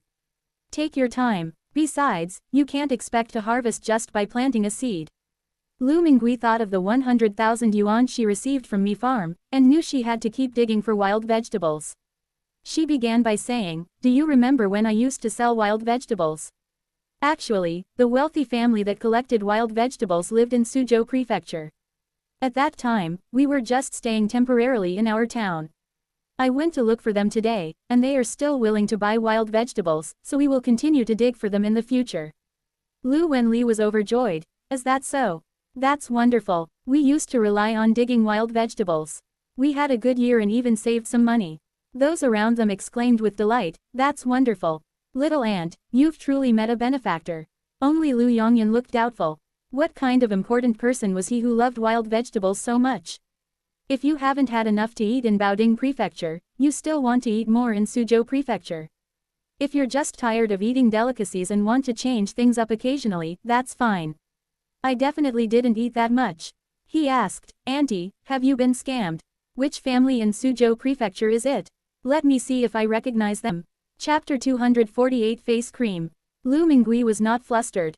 After all, Yongyan had been working hard for many years and had seen a lot, so it was normal for him not to believe it, but she had already prepared her explanation. That man is the owner behind Longcheng Trading Company. This is the place that Captain Ni mentioned, saying that if you still want to sell glass products, you should go to him. For now, she just made up an excuse to appease Lu Yongyan. If her nephew didn't believe her, she would think of another way to put it. Lu Yongyan pondered, Longcheng Trading Company. I've heard of it, it seems to be in the Nanhao Street area. The business is quite large, but we don't know the name of the owner behind it. At this point, he had actually come to believe it. After all, this was the first time the aunt had come to Suzhou Prefecture, so her ability to mention the Longcheng Trading Company was definitely not a fabrication. In addition, the family used to receive real money. How could one not believe? Perhaps the owner of Longcheng Trading Company has some special hobby. Or maybe he has other sales channels. Thinking about it this way, he immediately felt relieved. And, since that's the case, then the family will continue to dig for wild vegetables, he said. As for me, I'll go and inquire about buying land tomorrow. Now that everything has been said, everyone has a goal to strive for. Lu Yongkang's anxious heart, which had been pounding for many days, finally calmed down, and the whole family was overjoyed. Lu Mingui patted Man's head. Once we make some money, we'll hire a tutor to teach the children to read and write. He then said to Lu Wenli, what do you think, elder brother? Our father was a scholar who passed the imperial examination back then. His grandchildren can't be completely ignorant. And Xiaodong, aren't you just worried that if you go out to study when you're too old, people will look down on you? Then why not just invite the teacher home to teach? Song Xiaodong scratched his head. Then I'm willing to read it. The whole family nodded in agreement. Lu Wenli said, studying is good. Who knows, maybe one day our family will produce another scholar. Song Xiaodong said, don't count on me, but it's possible to count on Lu Qing and the others. My hands feel strained even when I hold a pen. The whole family burst into laughter. It got dark. Before leaving, Lu Mingui took advantage of the darkness to take the mule cart out of the White House. Now that my elder brother's family has a place to raise mules, we'll leave the mule cart at their house, making it easier to dig and deliver wild vegetables in the future. Once the family returned to their house on Yinshan Street, Lu Mingui hurriedly went to the White House. She figured the face cream she bought for Xiao Chu should have arrived by now. When we arrived at Guanlin residence, we indeed saw 2 packages, one large and one small, already placed at the entrance. She remembered buying 2 things recently, one was skincare products, and the other was that damn composite bow. I opened one and saw a big, black thing that was quite heavy. She took it out and looked at it. It looked different from the bow and arrows at home, and for a moment she didn't know how to use it. I had no choice but to put it aside for the time being. Then I opened another package. Inside was a pink cardboard box, and inside that were 10 plastic bags containing face cream. Tearing open the packaging bag, the pinkish-white face cream flowed out from the opening, and it even had a pleasant fragrance. It smells nice and not overpowering. Lu Mingui tried applying a little to her fingertip and rubbing it on her hands. It smelled nice and felt smooth. She took it back and gave it to Xiao Chu. Song Xiaoqiu curiously examined it. How do you use this? Just apply it to your face. Lu Mingui followed the instructions. Wash your face and apply the ointment. Give it a try. By the way, children can use it too. I'll have Man use this to wipe her face later. Look at her little face, it's chapped from the cold wind. Put some on her face, it should help. This packaging bag can't be shown to anyone, we need to think of a solution. Song Xiaoqiu looked around and suddenly remembered the jar of lard at home. Mother, it would be nice to have a small porcelain bottle or a small earthenware jar. Lu Mingui laughed and said, if it were really put in a small porcelain bottle, it could be sold for silver. As soon as she finished speaking, an idea popped into her head. Maybe this could actually make money. Why not just squeeze the face cream you bought from the future into a small porcelain bottle and sell it? These past few days she's been thinking about what kind of business to do at the shop in front. She originally wanted to sell food, but then she felt that selling food was really inconvenient. With few people in the family, Shen Juya had to take care of the children, and Song Xiaodong had to go dig for wild vegetables, leaving only her and Xiao Chu to do the work at home. If you're only cooking for one family, it's not too much work, 3 meals a day are relatively easy. If you really want to sell food, you have to buy, wash, prepare, and cook the vegetables, as well as wash the dishes and clear the tables. You might even need to hire help. Putting aside whether they can make money, having an outsider in the house is really inconvenient. Furthermore, if this house were to be used for selling food, a suitable kitchen would need to be built. The 2 stoves in the house alone would certainly not be enough to handle the workload. Then the whole house will smell of cooking oil. But if you buy a ready-made face cream, you only need to change the packaging, which is much more convenient. It can be done by just a few people in the family. However, it would be too deserted for such a large store to only sell this one type of skincare product. It would be better to sell some other products as well.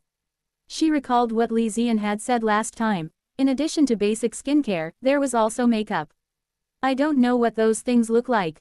Is it possible to buy them and resell them? Thinking of this, Lu Mingui couldn't sit still anymore. Xiao Chu, let me go and take another look. Now that we've bought this house, we can't leave the shop in front empty all the time, it'll lose its charm over time. Song Xiaoqiu nodded. Mom, don't worry about your work. I'll take care of things at home. Lu Mingui added, you don't have to stay at home all the time. Look at Madame Su next door, she runs her cloth shop very well all by herself. Go out and see more of the world, but don't go too far yet, take it slow. Yes, Song Xiaoqiu's voice was clear and crisp. I understand. Lu Mingui then asked, by the way, where's Xiaodong? He said he was going to find wild vegetables. He said he didn't know how the wild vegetables in Suzhou were different from those in our hometown, and he wanted to look around. Upon hearing this, Lu Mingui did not ask any further questions. The whole family got busy with their own tasks. Lu Mingui returned to Guanlin residence and picked up her phone to look up the so-called makeup. I was struggling to look at it on my phone when Lu Yunxi arrived. Before Lu Mingui could speak, she asked, Grandma, where are Tuantuan and Yuan Yuan? I came here once before, why didn't I see the 2 children? The baby has already been brought home, and my daughter-in-law is with him. I probably won't be coming this way anymore. Hearing her say this, Lu Yunxi understood. It seemed that their ancestor had ended his journey of fleeing famine and had successfully arrived in Suzhou Prefecture. Chapter 249 Notes. While Lu Yunxi was deep in thought, Lu Mingui was also sizing her up. From the moment they first met, Lu Yunxi treated her very well, and the 2 hit it off immediately. But ever since she saw the Lu family's big villa, Lu Mingui felt that her doubts were getting stronger and stronger. Perhaps the gaze was too obvious. Lu Yunxi raised her hand to touch her face and asked, "Grandma, is there something on my face? Why are you looking at me like that?" After thinking for a moment, Lu Mingui said, "Yunxi, Xian sent me the dividends from the farm a couple of days ago.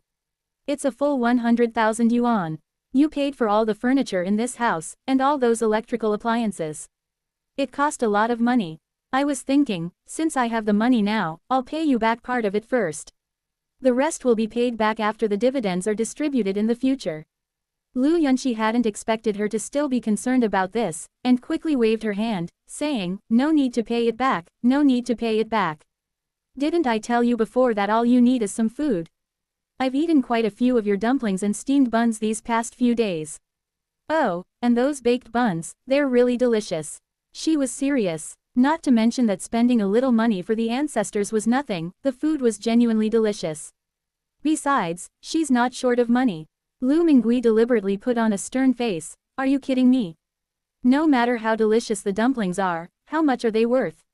I don't know about other things, but I went with you to buy this sofa and bed back then, and they cost 1 or 200,000 yuan. Lu Yunxi felt a little guilty upon hearing this. Although the house is small, she only buys the best furniture and appliances. Putting aside everything else, the cribs for Tuantuan and Yuan alone are worth more than 10,000 yuan each. She thought her ancestors had silently accepted it, but little did she know they remembered it all. On second thought, it makes sense. Our ancestors weren't the type to take advantage of others. They might not say it, but they knew exactly what was going on. Lu Mingui decided to be frank. "Yunxi, we've known each other for quite a while now. I have a question, but I'm not sure if I should ask it." Seeing that her tone was becoming more and more serious, Lu Yunxi quickly sat up straight and said, "Please speak freely. I will definitely answer all your questions to the best of my ability." Lu Mingui slowly voiced the question that had been lingering in her heart for a long time. "I consider myself just an ordinary old woman. While I wouldn't say I'm completely useless, I certainly don't have any special talents. There are people in the market who are kind to me, like Zhu Yufang in the past, because I could sell her wild vegetables.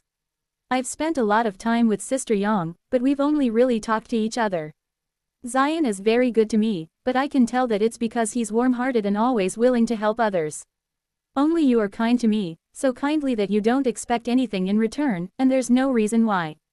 As Lu Yunxi listened to her, her heart was already in turmoil. Our ancestors had become suspicious. In fact, they must have been suspicious for a long time, but they only asked the question now. She gave a wry smile. "Is there anything wrong with me being nice to you? Do you have to keep digging into this? Is it absolutely necessary to know the truth?" Lu Mingui's eyes grew even more determined. "You absolutely must know. I have long suspected that there was something fishy about this, and if I could pretend not to know and accept it calmly, then I wouldn't be myself. Instead of being confused, I just want to know why all of this happened." Seeing that Lu Yunxi still didn't speak, she said again, "If you really can't speak, I'll do anything for you. But don't think that eating some steamed buns and dumplings can be worth hundreds of thousands. Could it be that you want the Ganoderma lucidum?" In Lu Mingui's mind, only Ganoderma lucidum is valuable. But Ganoderma lucidum is something that can only be encountered by chance. She had lived a long life and only encountered it once. Moreover, Li Xian said that the Ganoderma lucidum itself was not worth that much money, but it was just a coincidence that Fang Jian needed it. Or, depending on the timing, maybe it can sell for 200,000 at most. Lu Yunxi sighed. She naturally already knew that her ancestor had traveled from the Ming Dynasty to the present day. I originally didn't want to interfere. She was afraid that her presence would cause unnecessary changes, just like the butterfly effect. But as time went on, she found herself interfering more and more. Perhaps there is an unseen hand pushing both sides in the same direction. Now that the ancestor had asked, she thought about it and decided to tell him everything. "Then come to the villa with me, and I'll tell you everything I know." The two remained silent the entire way until they arrived at the Lu family's residence. Lu Yunxi led her into the study on the second floor of the villa. In the middle of the study is a huge desk, and behind it are bookshelves full of books. A sofa was placed by the window, and the cabinet on the other side was open to reveal a built-in safe. "Please sit down first. I'll show you a few things, and you'll understand once you see them." With a few clicks, Lu Yunxi carefully carried out several items. A yellowed handwritten note, a slightly messy map, and a family genealogy book. They were all spread out on the dark gray desk, standing out conspicuously. Look, does this handwriting look familiar? Lu Mingui had a feeling that she was about to see something extraordinary. She slowly walked forward and saw that the handwriting on the note was not very neat, but rather too forceful. Each stroke was her own handwriting. She carefully opened it and saw on the first page, "I obtained a wooden hairpin that can connect to the future." At first I was frightened, but after a while I became at peace with it. This place is more than 300 years later. Wild vegetables are precious. By selling wild vegetables, the family gradually became rich. I obtained a Ganoderma lucidum by chance, which was worth more than 10,000 gold pieces. Someone traded it for a house, which added a lot of money to the deal. After overcoming numerous difficulties, I finally got an ID card. Those people said I might be an unregistered resident.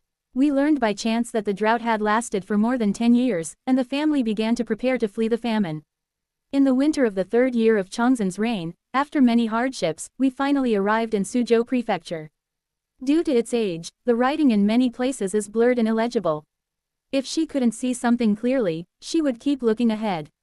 As the pages were turned, the last page read, "This wooden hairpin can connect to future generations, but unfortunately, apart from me, no one and my descendants can go there. Fortunately, we now have some family property, enough for our descendants to live comfortably without worry. Remember to safeguard your family business, avoid gambling and prostitution, and do not associate with bad friends. This family business is passed down to daughters, not sons, because it is difficult for women to stand on their own in the world. I only wish that future generations will be safe and happy every year, healthy and strong, and that their homes will be peaceful and harmonious." Then it disappeared from sight again. The last few pages seemed to have been burned and then splashed with water, making them completely illegible. Lu Mingui's face was pale. This was her own notebook, and most of the things recorded there were the same as her own experiences. However, many of the places mentioned above did not go smoothly. Whether fleeing famine or doing business, they encountered many setbacks. They all fled the famine 2 years later than I did. And ever since she was able to travel to the future, everything has gone smoothly for her. Even the hardest thing to get, the ID card, was given to him by Li Ziyan. Chapter 250 Reunion. Lu Mingui put down the note and looked at Lu Yunxi in disbelief. "You mean I wrote this?" Lu Yunxi nodded. "That's right, you wrote all of these. You are the ancestor of our Lu family." She was both excited and relieved. After keeping it a secret for so long, they could finally acknowledge each other. "I never expected that it would be the ancestor who asked this question first." Lu Mingui naturally didn't believe it and excitedly said repeatedly, "How is that possible? This is absurd. I never wrote those things, but the handwriting on them is mine. This is all so strange." She was filled with all sorts of speculations.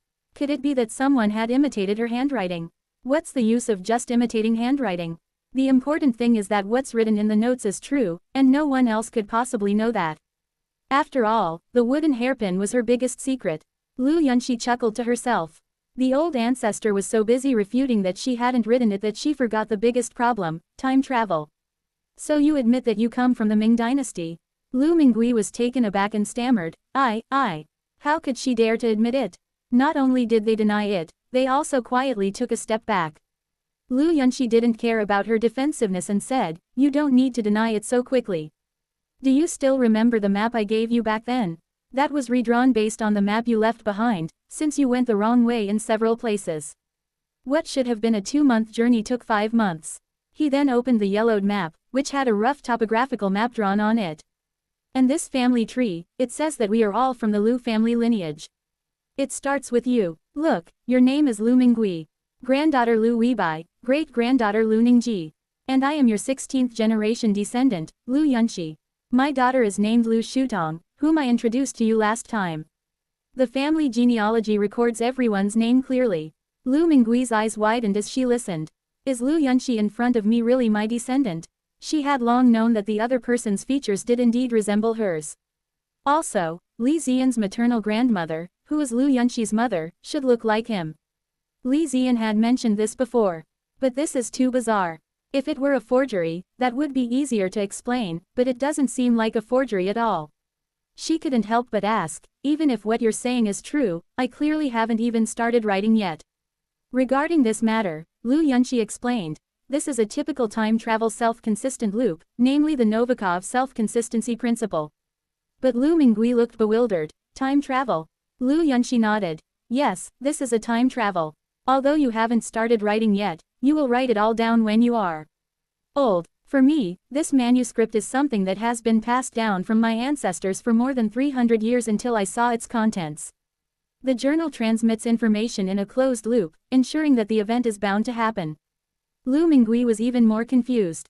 She couldn't understand it, but according to Lu Yunxi, everything was bizarre yet reasonable. Lu Yunxi continued, according to the records in the manuscript, this should have been written in your later years. The map was started after we settled in Suzhou Prefecture. When it came to my generation, after I got married and had Shutong, my mother gave me this notebook. Since you appeared at the city's farmers' markets without specifying which one, I opened a grain and oil store in each of those markets. I originally just wanted to try my luck and see if I could meet you. Unexpectedly, by sheer coincidence, Li Ziyan actually encountered it. At this point, Lu Yunxi quickly emphasized, in the beginning, we really didn't do anything, it was all your own hard work. Actually, all I've done so far is take out a map. Moreover, you drew the basic map yourself, which gave the general direction and route. I just made some improvements. She looked at Lu Mingui and said, Grandmother, it's not that I want to interfere with all of this. It's just that the space-time you're in is too turbulent. Natural disasters and man-made calamities, war and chaos, I am truly afraid that you will encounter danger and everything will vanish into thin air. Of course, there were changes along the way, such as the fact that you originally fled the famine at a later time. And your ID card, which you got yourself later. Although the process wasn't written down in the journal, it must have been through a lot of difficulties. Lu Mingui was startled. If something changes, will I be unable to go back? Although this place is nice, she would prefer to stay with her children. Lu Yunxi shook her head. Don't worry. If we can't go back because of these things, then it must have happened a long time ago.